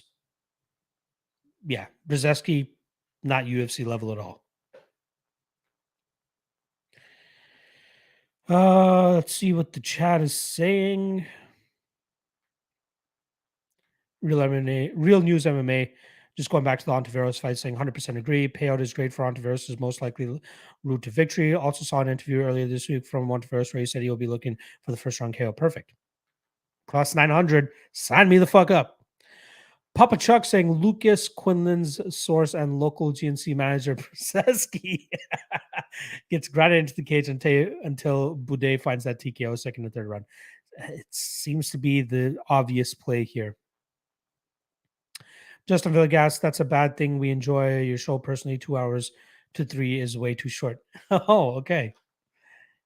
I know you guys. Don't worry. Hey, I have my MMA Lock Talk coming up at 4 o'clock as well. So you guys will get another hour of me tonight. I am also doing Chronic Combat Conversations, doing a guest appearance for those guys at 9 p.m. on their channel. So you guys are getting almost, where's that, 4 hours, 5 hours of me talking this today. I'm going to be sitting in this chair a lot today, but I got to go make sure I at least take Alfred for a walk, stretch the legs, and do a bunch of other things I need to do. One of them being finishing up the Contender Series Index for next week so people can get started on that. Paizo DFS saying, are you worried about if we get some stupid ref who will break up the clinch because of a live crowd? Been seeing that a lot lately, even when guys are trying to do the work in the clinch or the ground. I'm not hesitant at that at all. Even if they do, I have no hesitation or no question that Buday is going to be able to get back to that position. But the way he stays busy compared to how other guys have been staying busy in the clinch, night and day, in my opinion. Really, really night and day. So, yeah. I'm not worried about that too much. Thomas Kane saying, I'm half check my made stuffed cabbage lot. All right, stuffed cabbage. Problem Kid saying Buday is a tank and GNC Gary is a cheater. Buday round 2 KO. Bang on. Justin Villegas saying Buday lock of the night. And no, I'm not copying right? Lock of the night. That's my own opinion. Please don't stew. Hey, check your mailbox. I'll be in your mailbox. Zach Johnson in the chat. Appreciate you stopping by. Justin Villegas saying I can't wait for the combat talk. No worries. Thomas Kane saying I will go second round KO as well. Buday, maybe we all head for a change. Yes, that would be great. Nick Sisson saying, what's up, my friend? This is cool. I'm catching you live on my lunch break. You are working your ass off, brother. Put down more content now than I've ever seen you do. Absolutely. Especially that MMA Lock Talk that I've been doing Monday to Thursday, 4 p.m. to 5 p.m. Eastern. That has been the reason I'm staying active with it. That's forcing me to stay active. So appreciate everybody coming out on a daily basis to support your boy. MMA's biggest fan 23 saying, do you bet on MMA full time for a living? I just read Moises' comment, which is I drink. I do content creation full time. That content creation just so happens to be around MMA betting. So I am very conservative with the amount that I bet, right? I'm not a guy going out there and betting tens of thousands of dollars a night. I hit 4 digits a night, usually, that, or 4 digits per card. That's how much I usually bet. But yeah, I would develop some sort of ulcer from the stress if I was banking on betting being my primary form of income. But I've built up enough hustles and businesses through MMA betting, whether it's through content creation, the tape index, the Patreon, all that stuff that is contributing to paying my bills, keeping a roof over my head, and keeping food on my plate. So I would say content creation would be my full-time gig if I was to say anything. Ultimate Pick saying Buday Chito. I like it. Jazz Shergill in the chat. Been a while since my guy in here. See my guy in here. Dom Cruz money line over 4.5. I like it. Moy's audio saying they drink palinka in Czech Republic. Palinka it is. It's going to be tough to see. Dom, we'll see. Thomas Kane saying, are you going to be on with Cody this week? Yes, every week, Thursdays. You try to aim to make it for 5 p.m. It will be 5 p.m. this week. Tomorrow on the All-Star. So make sure you guys go check that out. I also have a great, you know what? I might as well announce it here. I'm going to have my guy Andrew Gombis on for the Ultimate Weigh-In Show on Friday, right here on this channel. I believe we'll be going live at 3 p.m. Eastern. So make sure you guys tune in for that. I'll also be scheduling interviews with Cody Donovan, James Krause, and Tyson Chartier so that we can have breakdowns for UFC 278 next week.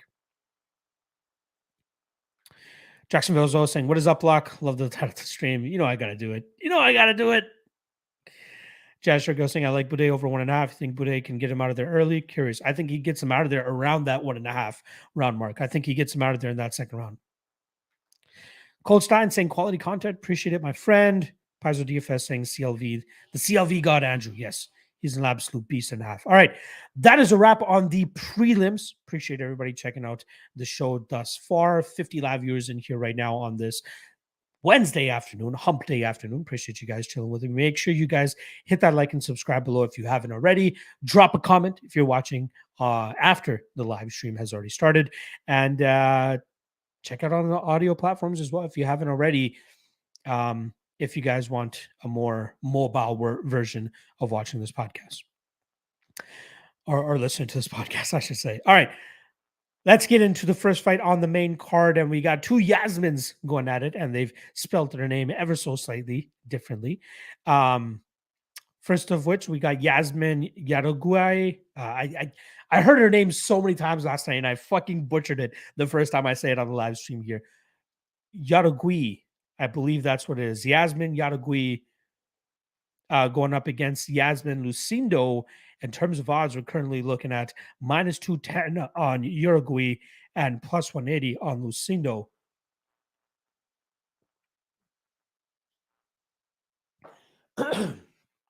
Had to wet the beak there real quick. Apologies for that.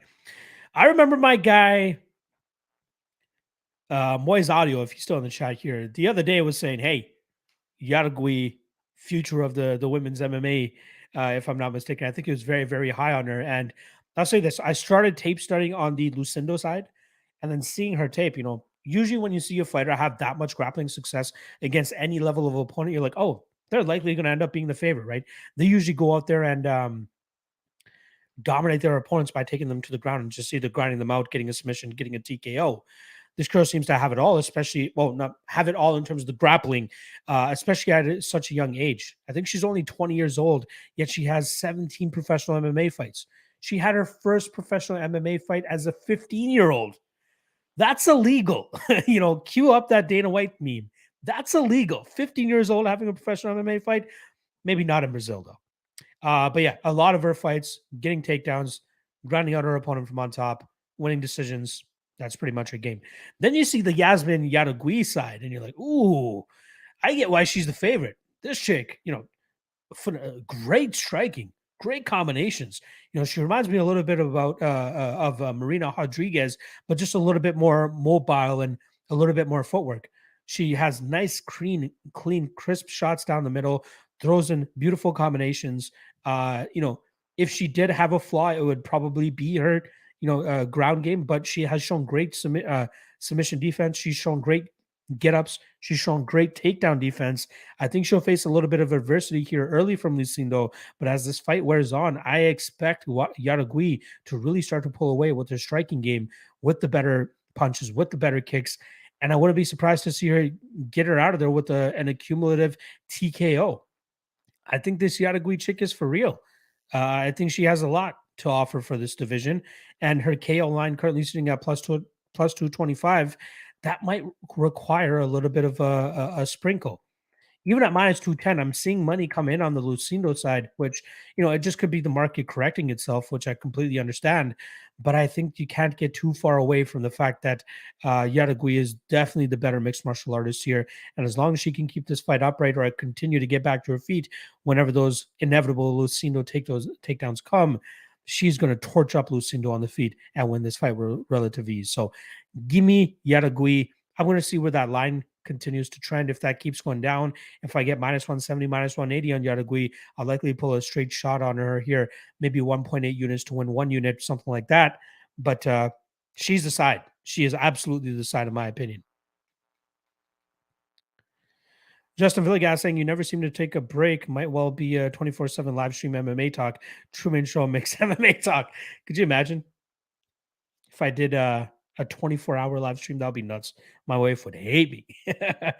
The only day I technically have off, which I was hoping would be off, would be Sundays.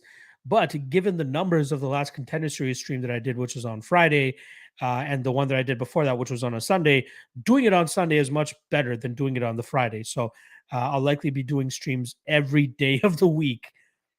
But I'm glad that you guys are appreciating it and showing your love by hitting that like and subscribe. Love you guys.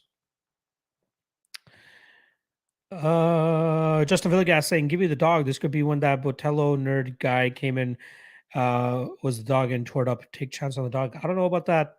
I don't know about that. Thomas Kane saying, can you ask James Cross about his 2 fighters this week, inside info rules? I'm sure he's given out some inside info on his Discord. But yeah, I'm not maybe I don't like bugging these guys too much, right? I don't want to badger them too much and make them be like, this fucking guy again. Like, I don't want to do that. Problem Kid saying, I'll take the undefeated prospect against the short notice all day. I like it. Moyes bet saying, already bet. What did you already bet? Lucindo round 1 submission plus 3,000 you already bet. Interesting. Was it Lucindo or Jaugeri that you were high on? I feel like it was Jaugeri, right? And I think you bet round 1 Lucindo submission plus 3,000 just to hedge. Let me know. Justin Villegas saying 2 UFC debuts against each other, take the dog. I highly disagree. You shouldn't blindly take the dog. You should watch the tape and then make your own conclusion. For me, Jaugeri is a side here. Fender Jazz saying 6 striking finishes for a strawweight ain't common, even if a few came against part-timers. Yeah, you got to be very skeptical about both women's level of competition on the regional scene. I would question Lucindo's level of competition on the regional scene more than Jaugeri's, considering Jaugeri fought in Combate a couple times and fought some legitimate competition there. Lucindo, she's fighting in the back alley somewhere, hoping to get dubs against some of these opponents.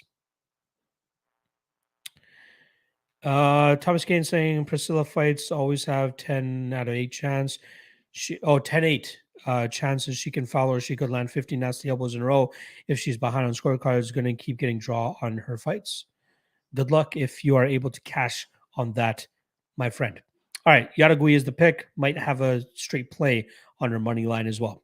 All right, let's move on to the next fight here between Nina Nunes and Cynthia Calvillo. This is one of those fights I want little to no action with. And honestly, it's been a while since I tape studied this fight, and I just kind of copy and pasted the the best bets and props article I had from the initial time that I broke down this fight. To me, nothing has changed. I think my thoughts are going to remain the same. And just for the sake of this podcast, I'm just going to read off what I had for my best bets and props article, because I honestly don't even remember much about it as well. But just to give you guys a thorough look into what my brain was saying about this matchup, fresh off of tape studying it, because there's no way I'm tape studying this shit again. This is a tough fight for me to call, as Calvillo's mentality is not one you can depend on anymore. She got absolutely touched up by Lee in her last fight, and to me, it looks like she quit on the stool. I will also say there's possibly some recency bias going into this fight, so another reason for me to completely stay off of it. She couldn't get her takedowns going, and she was being beat to the punch each time. Nunes has shown resiliency and the ability to get back to her feet. That is enough for me to be more confident in her than Calvillo. We are also getting underdog odds on Nunes. She has shown she can return in phenomenal shape after having her child, but it was just a bad matchup last time around against Mackenzie Dern. I've long thought Calvillo was underrated, and she has pulled off some solid victories for me in the past, most notably her main event win over Jessica Ai, but her most recent performances have been very underwhelming that I don't entirely understand the reason she's the favorite in the spot. Nunes looks like the better striker, better cardio, and we've even seen her deal with Claudia Gadelha pretty handily. Let's also not forget that she managed to go the full 50 minutes against the wrecking machine that is Tatiana Suarez. I'll lean Nunes here, and she may even be worth a bet in this spot, as she'll likely be the one landing the more damaging shots. I put her at 55%. She was at plus 130 at that time. But like the more that I'm thinking about the fight, the more that I really want to stay away from it. I'm good. I don't want to touch this fight. Papa Chuck saying Nunes and Calvillo goes to 19-19 between the second and third round. Both fighters quit on the stool and place their gloves in the middle of the octagon for a simultaneous retirement. Draw. History is made. That would be the greatest outcome of all time. Nick Sisson saying, brother, you are the man. You've been working your ass off for years just to finally get yourself into the position you are now. Stop being so modest. You're awesome, brother, and we love you for it. I appreciate it, my friend. Honestly, I greatly appreciate that. You are the fucking man. It's guys like you. It's comments like that drown out the haters whenever they come, which are few and far between, but still really drowns them out. Justin Villegas saying, breaking news with Witt was training and someone tossed with the starburst and it hit him in the chin, winning concussion protocol. I hope it's the one. You're killing me. Problem Kid saying, yeah, I probably won't touch this. Mediocre versus mediocre. I guess you could argue Nunes switching gyms with Amanda may be helping her as well. If I'm not mistaken, Nunes is actually still at an American Top Team. So, you know, I don't like she has obviously been training with Amanda as well, but I've been seeing her at American Top Team as well. I think it was just Amanda that decided to make the switch. Ursula Moenbecky saying, remember Urush and Fukradinov? Yeah, wow. Those are some waybacks. I love it. Fender Jazz saying this one is sketch and then some. Interesting to have such limited data on returning moms. I agree. Stay away from that fight. Paizo DFS saying Nunes was busy taking care of the baby during Amanda's camp. I doubt she had much of her own camp or training at that time. Calvillo's Instagram, she's been going hard. Calvillo is just a lost cause to me at this time. I don't want to force a bet on this fight. Even in my degenerate plays and stuff, I'll likely keep this fight out of it, as I will the Zalal and Damon Blackshear fight. From a betting perspective, I'm going to act like those fights are not even happening. Nunes left ATT, I thought. Amanda did leave ATT, but I think Nina still goes there and trains. All right, let's keep the train moving along. We got 4 fights left, next of which is between Devin Clark and Azamat Mirzakhanov. In terms of odds, we are currently getting minus 145 now on Mirzakhanov and plus 125 the return on Devin Clark. Mirzakhanov actually opened up as a minus 175 favorite, held steady there, and now in recent days we've been seeing action come in, on Devin Clark. And I kind of get it, right? It might be the recency bias of the poor performance from Azamat last time around, right? We saw him get touched up by Tafon and Shukui over 10 minutes, and then he pulls out one from his ass and lands that flying knee and gets him out of there. But Devin Clark is not Tafon and Shukui. Let's not forget that. He's mainly a guy that looks for takedowns. His striking is improving. I'll get him that, but I don't think he's going to be able to get enough respect from Azamat, where Azamat will start to look a little bit deterred when he's getting outstruck like it was against Tafon. And I think, albeit Clark has the better wrestling background on paper, I think Azamat could still land takedowns himself, right? Iwan Kutelaba, solid wrestler. I think he has a solid wrestling background as well, but I think he landed 7 or 8 takedowns on Devin Clark. I think that this is one of those spots where the slow starting nature of Devin Clark could end up getting him smoked here, and I think that's why Azamat will likely be the side. I think his speed and his explosiveness will be able to find that early chin of Clark. He'll be able to put him down and get him out.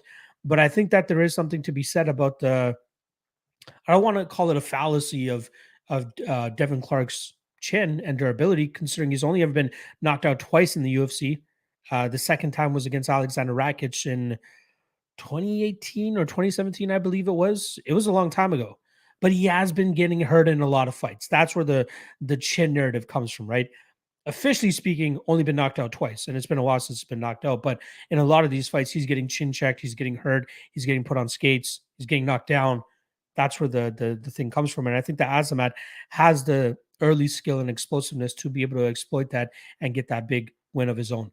This could be a potential buy low spot for Azamat, at least against this type of skill set. I get the people that were jumping in on Devin Clark around plus 150 earlier this week, but I think at this line, you got to start leaning on the Azamat side and hoping that he can go out there and land that big knockout. I'm not sold on Devin Clark, and great. He, 2 fights ago, he made the switch over to Elevation Fight Team, and Cody Donovan and those guys are, my boys. I love those guys up there. But I truly think that Devin Clark is already capped off at the skill set he's going to be at. He's not going to get much better than what he's already at. Sure, he can beat the William Knights, right? William Knight, we find out, is hot garbage. He's hot trash. He can beat the Fabio Charans of the world, but that's really it. So I'm gonna lean Mirzakhanov. If the line continues to come down, I might just be forced to take a small shot on Mirzakhanov. But he is definitely not the guy that we expected him to be when he came into the UFC. He's not going to be that minus 200, minus 250 rushing guy that everybody's going to continue to lean on.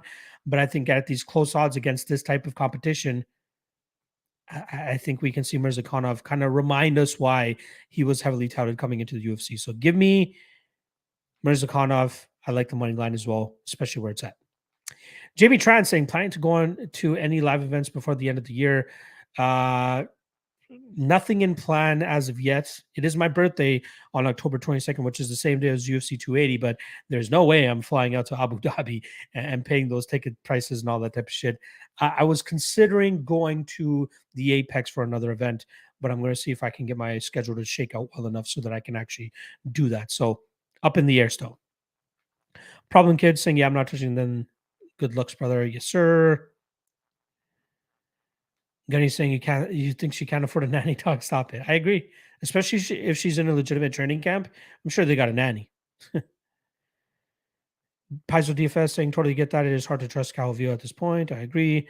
Justin Vegas saying I feel this is a trap. Clark going to screw us all. Never count out a man with hardly no teeth and trying to keep what he got left. That's a dangerous man to corner. Problem Kid saying Clark looked good against a limited one-dimensional night, but that's not Mirzaki. I agree. Papa Chuck saying, I think Azamat gets it here. May even get to match Devin's upper teeth to his lower teeth. Devin needs dentures ASAP. I honestly, I see my guy Liam, shout out to my guy Liam picks fights, but one thing he always tweets out when he's saying he's about to go live is, I got the sharpest chat in the game. And, hats off to him. I know he has a lot of sharp guys that usually watch his content and jump in with the live streams on him. I gotta say, I got one of the funniest live chats. I got one of the better live chats in terms of entertainment. You guys are fucking awesome. I love you guys.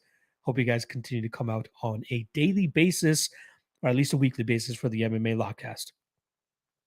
Problem Kid saying Mersey also has a chin and his forward pressure will be more prominent this time, in my opinion, since not facing a way bigger guy like Tafon. I agree with that, but it's not just the bigger guy in Tafon. It was the striking advantage that Tafon had there, right? The disciplined striking advantage that he had. He's a hard rock to overcome, right? Obviously, now we're seeing his durability start to come into question with him getting finished 2 times in a row. But I don't think that Azamat's going to be worrying too much about what Clark's going to be throwing his way. Paizo DFS saying if Devin Clark knew how to throw leg kicks, he could be so much better. His legs are like tree trunks. This seems like a good bounce back spot for Azamat. I agree. Rick the Ruler saying Carlos Alberg can thank Azamat for losing to Fawn's chin because that dude will never be the same. I agree. Adlaj Randri saying love your chat. About better saying you have a sharp chat base. Monsters in here. Yes. You guys are, again, love every single one of you. Justin Villegas saying Lachlan, I got best live talk, UFC 24/7 travel to UFC fights, weekend concerts, and I thought Pete Davidson had a good. One thing I've always wanted to do, and I'm just waiting to again, I'm in the process of saving for a house. I'm in the process of having a kid in the next 3 to 4 years, right? I gotta make sure my finances are in order to take care of those things first.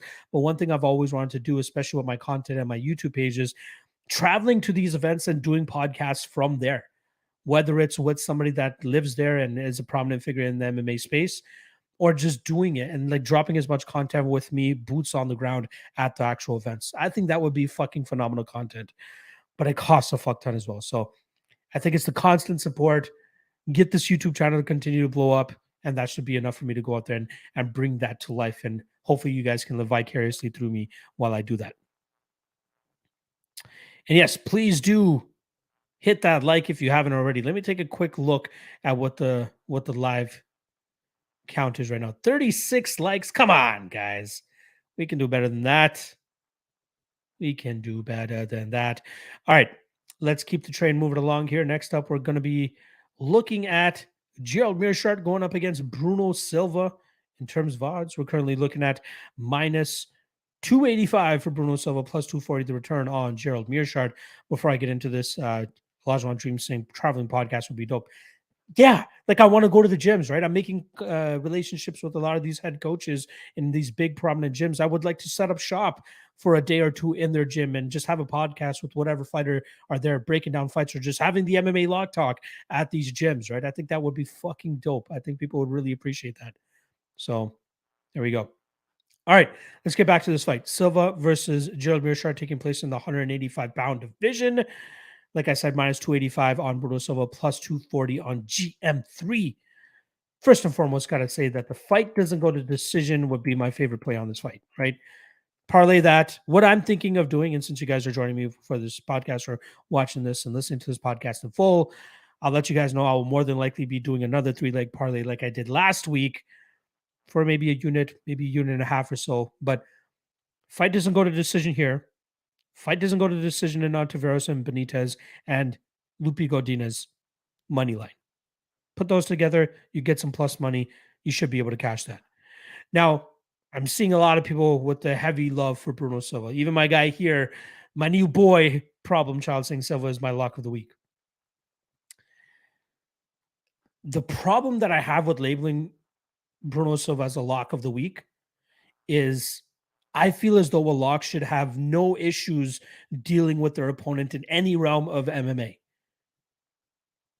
Anything can happen in MMA, right? Perfect example, Bruno Silva's last fight. Even though I was telling people that this fight will likely go the full 15 minutes, that fight went the full 15 minutes, even though the fight doesn't go to decision. It was minus 600. What I'm trying to open your eyes to is another example, actually, before I continue on with this. Mark Hunt against Alexei Oleinik, if anybody was around during that fight. Everybody during fight week, oh, Mark Hunt's the lock. No way Mark Hunt gets taken down. He's going to knock out Alexei Oleinik, blah, blah, blah, blah, blah. What happens? Alexei Oleinik ends up on top, and Mark Hunt gets a submission. Bruno Silva can be taken down. That has been the chink in the armor of Bruno Silva. His takedown defense is improving. I'll give him that. But even going back to his M1 global days, right? He was in his last two fights, he was a plus 500 and plus 450 underdog in those fights. He got Alexander Shlemenko out of there in the first round. He dealt with the grapple heavy onslaught from Artem Frolov in the next fight. And Frolov obviously ended up gassing himself out, trying to grind this guy through the mat, ends up getting knocked out in the third round. Gerald Meerschaert could get this fight to the ground and make things very hairy for Bruno Silva. He could get this to the ground and find a submission. He could get this to the ground and grind out Bruno Silva. But the reason why I largely agree with a lot of people that have big sentiments about Bruno Silva saying that he should be the lock this week is like the speed of Gerald Meerschaert leaves a lot to be desired. The Hamza Chimaev fight, right? Starches him so quick. Big punch. Gets him out of there. Bruno Silva, big puncher as well. Also, he's shown solid submission defense. He's shown the ability to survive on the mat whenever guys get him to the ground. But Gerald Meerschaert is a lot more of an offensive ground fighter than the last couple of opponents that Bruno Silva has faced who have gotten him to the ground. You know, Andrew Sanchez, another guy. Great wrestler, a little bit lackadaisical in his approach when he's getting on top of guys. GM3, I think he's fifth all-time right now, tied with Frank Mir for most submission victories in the UFC at 8. He could absolutely go out there and get number 9 this weekend.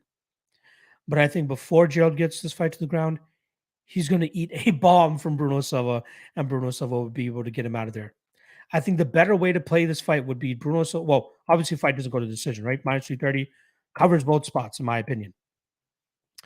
Bruno Silva by KO minus 150, much better than Bruno Silva minus 285 money line, because that is the majority of his knockout equity, or his win equity, is getting that knockout.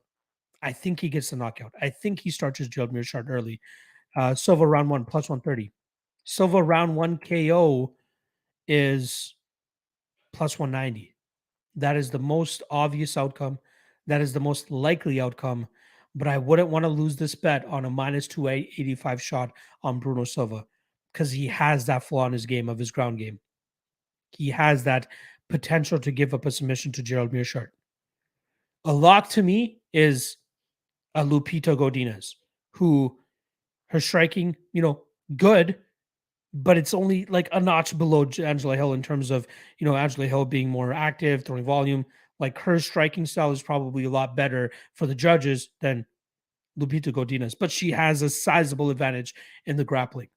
Whereas Bruno Silva, sizable advantage in the striking over Gerald Meerschaert, but grappling, not just a smidge under Gerald Meerschaert in terms of the BJJ or sorry, at least the ground game and grappling, as Lupita's striking is a smidge below Angela Hill's. I'd say it's several smidges below Gerald Meerschaert's ground game.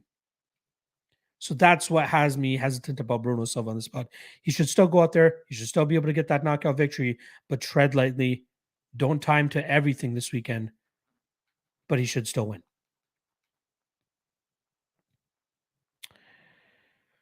Elevate in the... Oh, sorry, I missed a couple more comments here. Papa Chuck saying, I love me some GM3, but he takes a lot of damage. I think Silva sleeps him before he gets a chance for any sub-action. Hashtag Walmart Pereira wins. Papa Chuck, you're slowly becoming one of my favorites, my man. Elevate saying, yeah, let's rock. All you motherfuckers like, so we can get this lit up. Exactly. Pedro saying, violence absolutely the play here. I agree. Justin Villegas saying Silva wins easily, but the real entertaining fight is Meerschaert versus Paul Craig. I would pay to see that. I would pay good money to see Meerschaert against Paul Craig. Problem Kid saying he ate what Sean Strickland couldn't and actually tested Alex's heart a lot. His wrestling is also good, and Gerald burned me a lot. I hope he goes to the Thanos finger snap dimension this weekend. Yes, he should. Elevate saying, good to be here. Hashtag Lock Central, like right here. I love it. I'll be back again for 4 p.m. Eastern for the MMA Lock Talk. Just remember that. Real News MMA saying GM3 by sub is too live for it to be a lock, in my opinion, as well. I agree. Again, we're sharing the same sentiments here. And again, Meerschaert by sub is currently sitting at plus 500. So not a bad hedge out opportunity as well, if anybody is scared off by my breakdown here. Justin Villegas saying Meerschaert on one side of the cage with his hands under his head, Craig on the other side of the cage, hands under his head. They both yelling, come here. Fireworks. I love it. Papa Chuck saying, I'd love to see that fight. Yep. GM3 versus the Black Belt Hunter. That'd be legit too. Gunny, is there a place to see what props and lines were for previous fights? Yes. Go to bestfightodds.com. Go to archive. You'll be able to see the most recent events there. But if you go to archive and then just use the search function, you'll be able to find fights, events, and fighters there as well. So make sure you check out Best Fight Odds. There you go. Elijah Dream answering you as well. Rick the Ruler is saying, Phil, you lock. I remember everyone saying Parker Porter was finishing that Buday guy and ended up going fight goes to decision. I was one of those guys that got burnt on the fight doesn't go to decision. I was. But that was another contributing factor to me being, more open-minded in regards to fights that people just automatically assume Silva's going to go out there and knock this guy out. It won't always play out that way. But I hope for the majority of people's money here. We'll see.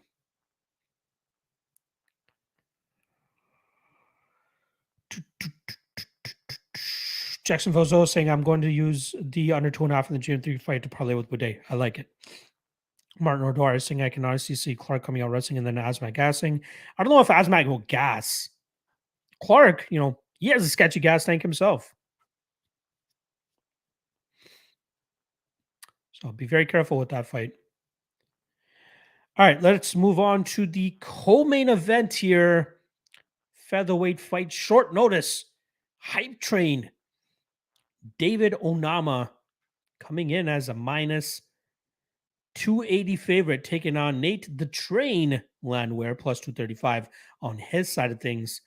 Another spot where we got to be careful on the overwhelming love for David Onama and that big ass price tag. One, he's coming in on short notice just a month after he won his last fight. Two, seems like he could still use some work against experienced guys. getting experienced against experienced guys, right? He was getting very favorable matchups on the regional scene because a lot of his fights were under the FAC banner, under the Kansas City fighting banner. I think it's KCFA. Like he was a hometown guy. They were always matching him up against guys that he should go out there and beat. Just go back and look at either the records of the guys he was facing or even the age of the guys he was facing. He was, he was getting that treatment of let's get this guy a couple wins and he'll eventually get to the UFC. He's skilled. Don't get me wrong. He's skilled. I think he has some good potential. He has great striking, good combinations, big power. We get it. But how is he going to deal with the pressure of Nate Landwehr? Okay, I get it. You're going to say, watch the Mason Jones fight. He dealt with it pretty well. Mason Jones, better than Nate Landwehr, right? Is that the conclusion that we're coming to? Oh, but wait. Ludovic Klein beat Mason Jones as a big dog last couple weeks ago. Nate Landwehr choked out Ludovic Klein. I'm not an MMA math guy, but all I'm saying is that anything can fucking happen in MMA.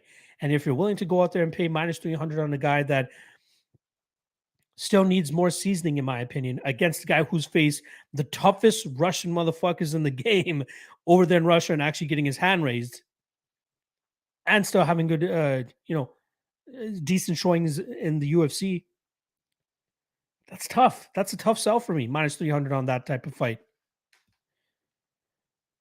Like, the durability issues of Landwehr is a big question mark for me. Obviously, he's been knocked out twice inside the UFC. Knees seem to be his kryptonite, so maybe David Onama is working on knees to try to, replicate what Julian Erosa and Herbert Burns were able to do. But like, if this fight gets stretched, Nate Landwehr could be very live in this spot. Nate Landwehr could put the pressure on David Onama, and he can get him out there with his wrestling and crafty submission game, his forward relentless pressure. But it all comes down to whether his chin and his durability hold tough. Because if they don't, David Onama will crumble him. David Onama will get him out of there, and he'll win this fight with relative ease. Onama via KO plus 175 would be the play, in my opinion. Otherwise, I think Landwehr has all the chops to go out there and win this fight inside the distance or decision. I'm roughly putting Onama between 60 and 65%, and that means you're getting a steal and a half on Landwehr, but it's just the fragility issues of Landwehr that gives me pause in terms of backing him in the spot. Similar to Charlie Ontiveros earlier in this card, right? If you can find that one prop that you can kind of exploit, like for the Ontiveros fight, round 1 plus 900, going to take a little bit of a shot on that. Nate Landwehr inside the distance plus 350, not as sold on that, but even his money line, right? I think it's a great money line. Just be wary parlaying David Onama this weekend. I'm taking him to win by knockout, but Nate Landwehr is an ultra experienced veteran who's fought all over the world against high level competition. I don't know if he's just not on the juice anymore, which is why he was able to take all the big shots over there in M1, but now he's got knocked out in 2 of his UFC fights. But if his chin shows up, this is going to be a long and tough night for David Onama. So be careful about David Onama. Oh, let's see what the chat is saying here. Paisos DFS saying, don't trust Onama as a big favorite right now, but hard to trust Nate as well, despite what he showed in his last fight. Complete pass. Marno Dwyer saying Bruno Silva's class. Problem Kid saying, I just want to say Onama gas hard against a pressure guy. Mason and Nate is 3 times more of a pressure guy. There you go. And this is short Norris. There you go. Justin Villegas saying, I got Onama by decision, but if Nate wins, I will enjoy another Malibu Most Wanted post interview. I would love to see that. SD Crusader saying, I want to say Onama took the Jones fight on somewhat short notice, but I've not been impressed with Onama at all. I'm riding the train here. There you go. I might even be talking myself into a Nate the Train bet in this spot. A lot of live underdogs on this card, right? A lot of them. Let's see, just quickly running through everything, how many underdogs I've actually picked. Cachoeira, Nam, Ontiveros is live. Not saying he's going to win, but I think he's live. GM3, not as, I'm not going to count him. Nina Nunes live. Nate Landwehr live. Devin Clark live-ish, but I won't count him. And then main event. If you guys haven't already read the title of the stream or the episode, I'm going to make it 6 live underdogs on this 13-fight card. Rick the Ruler is saying, man, I don't know. Nate likes to bang. Kind of feel like he plays right into Onama style. Definitely could see Onama get the KO. Yes. But I am not willing to part ways at minus 300 to do that. All right. We are about to get into the main event here. Shout out to the 60 live viewers that we currently have. Appreciate you guys hanging with us on this Wednesday afternoon. Make sure you guys hit that like and subscribe if you haven't already. Last time I checked the like count, we were at what, 36? Let me see if you guys did some damage on it yet. 46. All right, 10 more. 47. Even better. Appreciate it. You guys are listening to my call to action. I truly appreciate it. All right. Main event time. I've been saving myself for this rant that I'm about to go on. We got Marlon Chito Vera riding a 3-fight winning streak over guys like David Grant, Frankie Edgar, and Rob Font. He's coming in as a minus 240 favorite. On the flip side, Dominic Cruz on a 2-fight winning streak, decision victories over Casey Kenny. Says it's a split. I don't think it should have been a split. Don't know what that one judge was saying, but I thought Cruz clearly won that fight. And then that dominant victory over Pedro Munoz after coming back from adversity after getting dropped in that first round there. Now, let me just list the names of the losses that Dominic Cruz currently has. March 24th, 2007, loses to Uriah Faber via guillotine choke. First loss on his record. He goes on to not only avenge that fight, but beat Uriah Faber thoroughly and handily over 50 minutes, over 10 rounds. He beats him in their next two matchups. And you guys remember Uriah Faber being the better grappler, right? He was supposed to be the better grappler in that matchup. Dominic Cruz, only known for his footwork and striking, he landed a combined 7 takedowns on Uriah Faber you know what? Let's even add in that first fight. He landed 9 combined takedowns in 3 fights against Uriah Faber. Dominic Cruz also landed 10 takedowns against Demetrius Johnson. So he has wrestling up his sleeve should he use to take it. He even took down Casey Kenny twice. Dominic Cruz showed to me in the last 2 fights that he can still go out there and compete at a high level. His footwork is there. His durability is holding up. We saw him eat a big shot by Pedro Munoz, come back and win that fight handily. Not even look fazed by that knockdown after he got back to his feet and got back to his ways. His takedowns are still coming. His cardio is still there. The guy made a living off of fighting 5-round fights. Just in his Zuffa era alone, he's fought 1, 2, 3, 4, 5, 6, 7 fights that all went the 5 full rounds. I think he was scheduled for 8, but one of them finished inside the distance when he lost to Henry Cejudo. This guy has never lost a title fight. Never. I'm pretty sure that WEC fight with Uriah Faber was for a title way back in the day. But okay, even if we're not talking about WEC, he's never lost a title fight. Oh, sorry, he's never lost a non-title fight. I apologize. I'm getting a little bit worked up here that I'm messing up my words. Marlon Vera, on the other hand, I'll give him his due. Solid wins, right? Rob Font. He gets nearly doubled up on strikes, over doubled up on strikes, or close to doubled up on strikes, but lands opportune knockdowns, and that's what allows him to win the fight against Rob Font. Frankie Edgar outstruck Marlon Vera by 6 significant strikes, won that first round on one judge's scorecard. One judge actually gave Frankie both rounds. I don't agree with that. I thought Vera won the second round, and then obviously Vera finished him in the third round.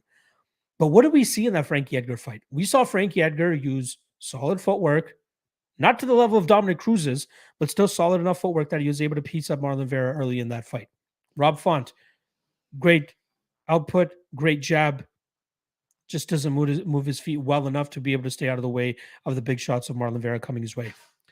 Dominic Cruz has a 71% striking defense rate. How often is Marlon Vera going to be able to land on him? And how often are those shots going to be big enough that he actually knocks him down? Because if he doesn't knock down Dominic Cruz or hurt him visibly enough, Dominic Cruz is going to be banking these rounds one after another. A lot of people banking on Dominic Cruz to go out there and just get charged right off the bat. The only guy to ever finish him via punches, Henry Cejudo. And even that, somewhat of a controversial stoppage. But still, at the end of the day, Henry fucking Cejudo. Let's not compare Chito Vera to Henry Cejudo yet. So yes, this might be a passing of the torch. This might be Pedro Munoz, right time, right place, perfect timing to get a guy like Dominic Cruz. But Dominic Cruz is pretty young in fight years, in my opinion. He's had a lot of injuries, but I think he's dispelled the fact that his injuries are affecting his performances because he's gone out there now twice, gone up against a young upstart, a big prospect in Casey Kenny, and then an average fighter in Pedro Munoz, and it's held up good enough for him. Nothing is showing me that Marlon Vera is going to go out there and beat this guy or starch this guy, as a lot of people are expecting. Somebody told me that the widely known consensus in the James Krause Discord chat is that Marlon Vera is the lock of the century. That is bonkers to me. That just continues to show you guys the "what have you done for me lately" style of betting. Marlon Vera going out there and getting two solid wins, very brutal wins, especially the way he was able to paint the face of Rob Font in a crimson mask, the way he was able to turn Frankie Edgar into an NFT. I get it. It looks great. But when you're fighting quality opponents that you're not going to be able to land these big shots on consistently enough, then you're going to be like, oh shit, I'm behind on rounds here. And you're trying to do this against one of the greatest bantamweights of all time, who's only ever lost to Henry Cejudo, who's only ever lost to the greatest version of Cody Garbrandt we've ever seen. And then that one loss to Uriah Faber way back in the day. Minus 240 on Marlon Chito Vera is nuts. Dominic Cruz is my dog of the night play. I got in 2 units at plus 180 on him already, as I expected that line to kind of dip in a little bit. But goddamn, the amount of people on Marlon Vera this weekend is very surprising to me. We're getting plus 200 now. I'm likely going to add on Dominic Cruz at plus 200.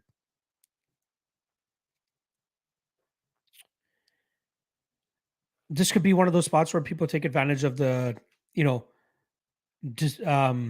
no decision, no bet prop on Dominic Cruz. I don't know what that's going to be sticking at. Let me see if FanDuel has released it yet, because DraftKings. I think it's on DraftKings where they usually do it. But I'm expecting that to be chalk, right? Cruz should be the one that's heavily favored to win this fight via decision. Let's see here if I can find it.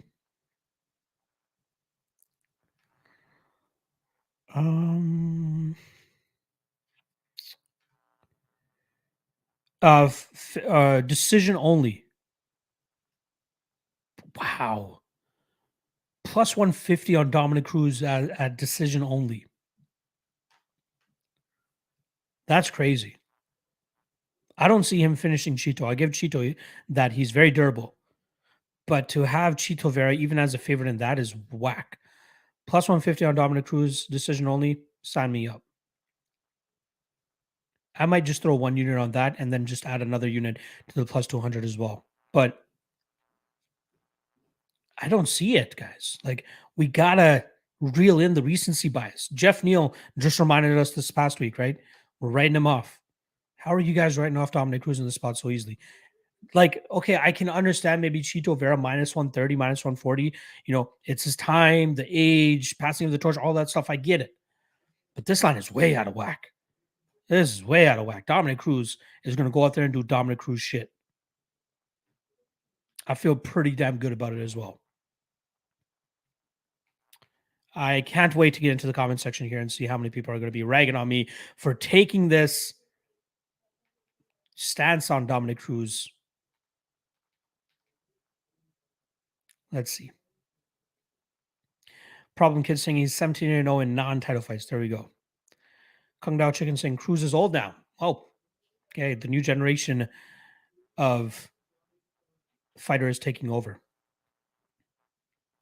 Until I see Cruz slow down enough, we'll see. Kung Dao Chicken saying new generation of fighters taking over. Font is stylistically similar to Cruz and Vera and dominated him. No. Cruz is not going to be standing in front of him the way that Font was. Font stood too much in front of him, which allowed Vera to land those big strikes and land those knockdowns. His output was great. His jab was great. But for him to have that type of output was him standing in front of Cruz or Vera the way that he did. He had good footwork at times, but there were too many times where he was caught staring at Vera and he paid for it. Cruz is not going to get caught staring. Cruz is always on the move. Cruz is always using his 8-figure footwork style to confuse opponents, not get hit, and then eventually hit his opponent. Kung Dao Chicken saying his knees is fucked as well. His last 2 fights didn't show me that his knees were fucked. Yes, he's had a tremendous amount of surgeries and all on it and all that. Not enough that it actually showed in the actual fight. Problem Kid saying Casey Kenny fight showed he definitely isn't old. Casey is a beast, throws more volume than Chito too, and Chito has low accuracy rate. Dom Chin has never even been compromised. He did get dropped by Pedro. I'll give him that. That is obviously on the record for everybody to see, but I love his ability to battle through that adversity and get back to it. And within the same round, get back to his bread and butter. West Coast saying Cruz lost to Garbrandt. That Garbrandt was a knight in shining armor. Sorry, not a knight in shining armor. A once in a blue moon type of guy, because obviously we saw what happened to him after that. But we'll never see that Cody Garbrandt again. And I don't think that Vera will come close to what Garbrandt was successful in doing that night. Papa Chuck saying Vera's leg kicks versus 37-year-old Cruz's rebuilt dead knees equals Vera TKO around 4 or 5. Dom will win more rounds. Vera will straight up murder Cruz over the 5 rounds. I agree. I disagree. We saw Pedro Munoz chop the legs of Dominic Cruz as well, right? Pedro Munoz, a much more proficient leg kicker, damager of legs. Pedro Munoz, he landed 19 of 26 leg kicks that night. Marlon Vera will look to attack it. Don't get me wrong. I'm sure he will, but it's going to be tough. Cruz did a good job of checking a lot of the kicks from Pedro Munoz, did a good job of not being there to be kicked. Marlon Vera landed 42 leg kicks to Rob Font. If he brings that same thing here against Dominic Cruz, it could work. But I think that we've seen Dominic Cruz deal with that pretty well. Problem Kid saying, yeah, prime Cody before absorbing stupid amount of damage. Yeah, that one will never come. Daniel saying any content or plays coming up for PF4 or Bellator this week? Unfortunately not, my friend. I apologize, Daniel. Contender Series and UFC, that's where my focus will lay. Again, I don't want to be one of these guys that are giving you half-assed breakdowns on other cards or other promotions. I either full ass it or half ass it or don't even ass it at all. You know what I mean? So I would absolutely be half-assing PFL and Bellator if I did them. I don't want to be that guy. Perry Lewis saying Cruz elusiveness going to be an issue for Vera here, I think. Absolutely agree. Ultimate Pick saying Silva has nothing to play with. Yes, sir. Just for the gas saying, I say Cruz take some steroids, and if any fight card you can get away with, it's this card. Just say I did drink a little bit of Quinlan's water bottle by accident. There you go. Justin Villegas saying Chica Vera.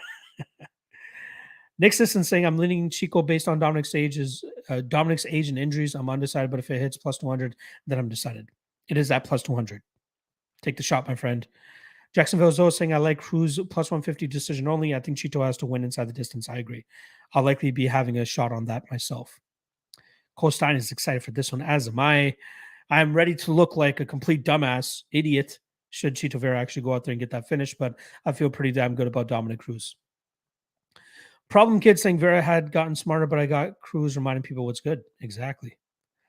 Rick the Ruler saying, yeah, I think I got to rock with you on Cruz money line, but decision prop look good to me as well. Yes, sir.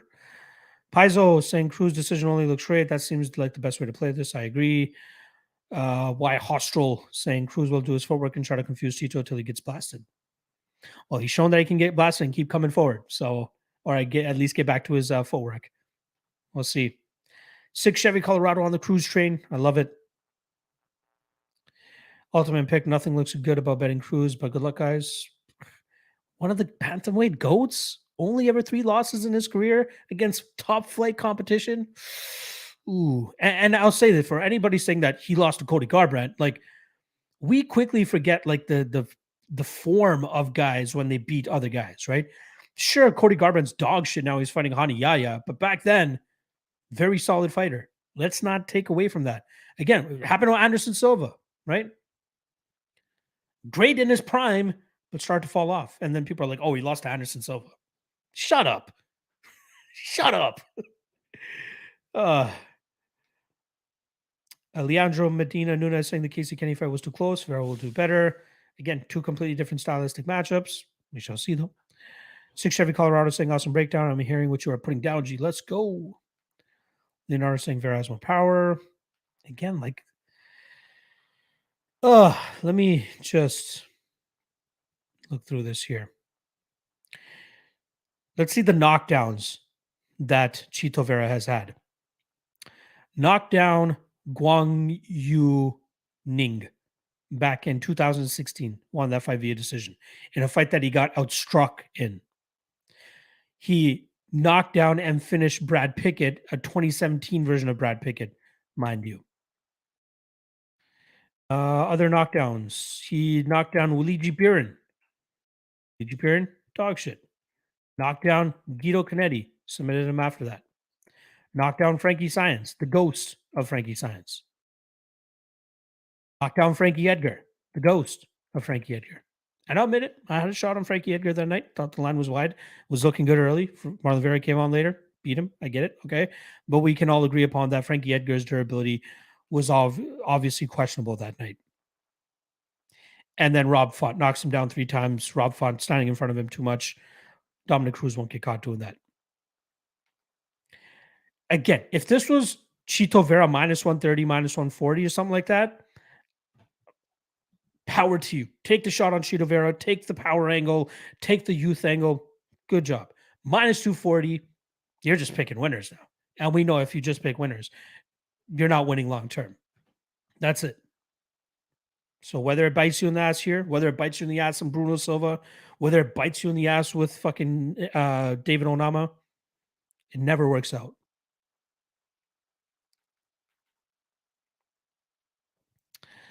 Let's see. Kung Dao Chicken saying Keith Pearson is reffing Cruz versus Vera as well. Cruz is luck. Wow. I didn't think they'd actually do that. Is he? Keith Pearson is reffing Cruz. Well, I didn't know that. That'd be hilarious if it is. Just the storyline behind it. Why House Troll saying would love for Cruz to get another title shot, but damn, he will have to dig deep and lick will be a big part of it.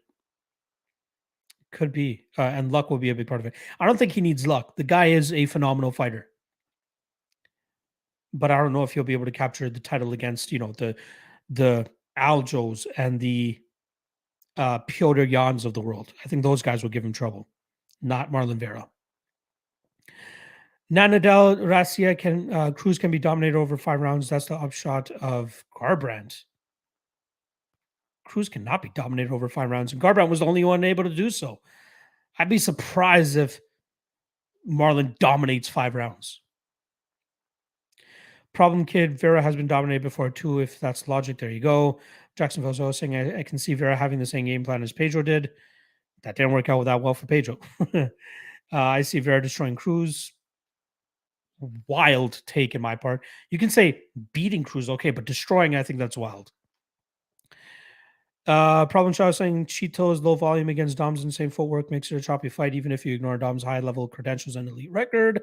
I agree. Paizo saying Vera is too much of a slow starter to have the same game plan as Munoz. Yep. Gutty saying people at the end of fighters' careers dictate their entire skill level. It's so ass backwards. Exactly. Russell Becky saying Cruz all day. I love it. Ultimate Fighter saying younger, hungrier, stronger, and more dedicated right now. None of those things dictate what happens inside the cage in terms of actual skill. Tell me skill-wise, technically-wise, why Chito Vera is going to beat him.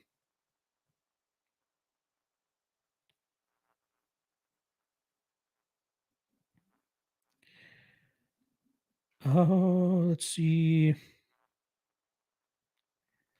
Positive Defense saying just live bet Chito after round 1 if you really like him. Almost surely you get a better price than pre-flop. Bingo. Problem Kid. That was also Rob Font after a hugely apparent shitty weight cut. He knockdown, yes. And also, that was him after getting butchered by Jose Aldo as well. Over 5 rounds.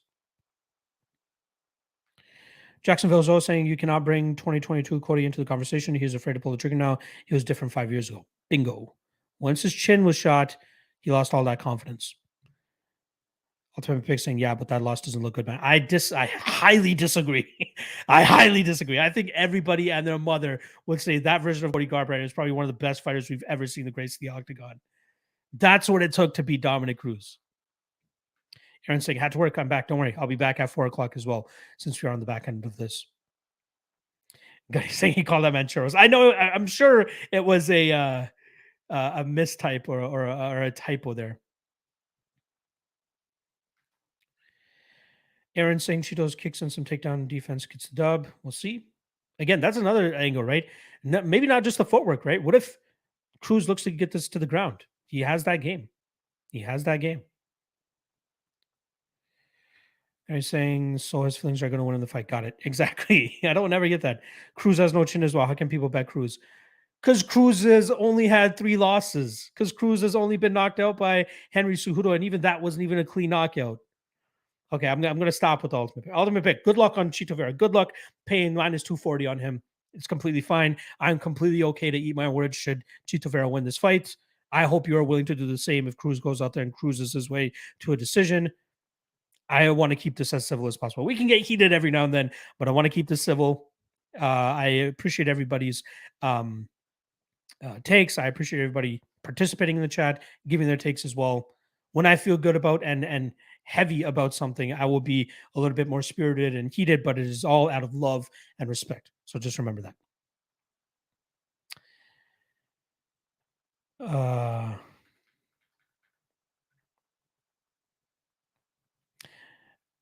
All right.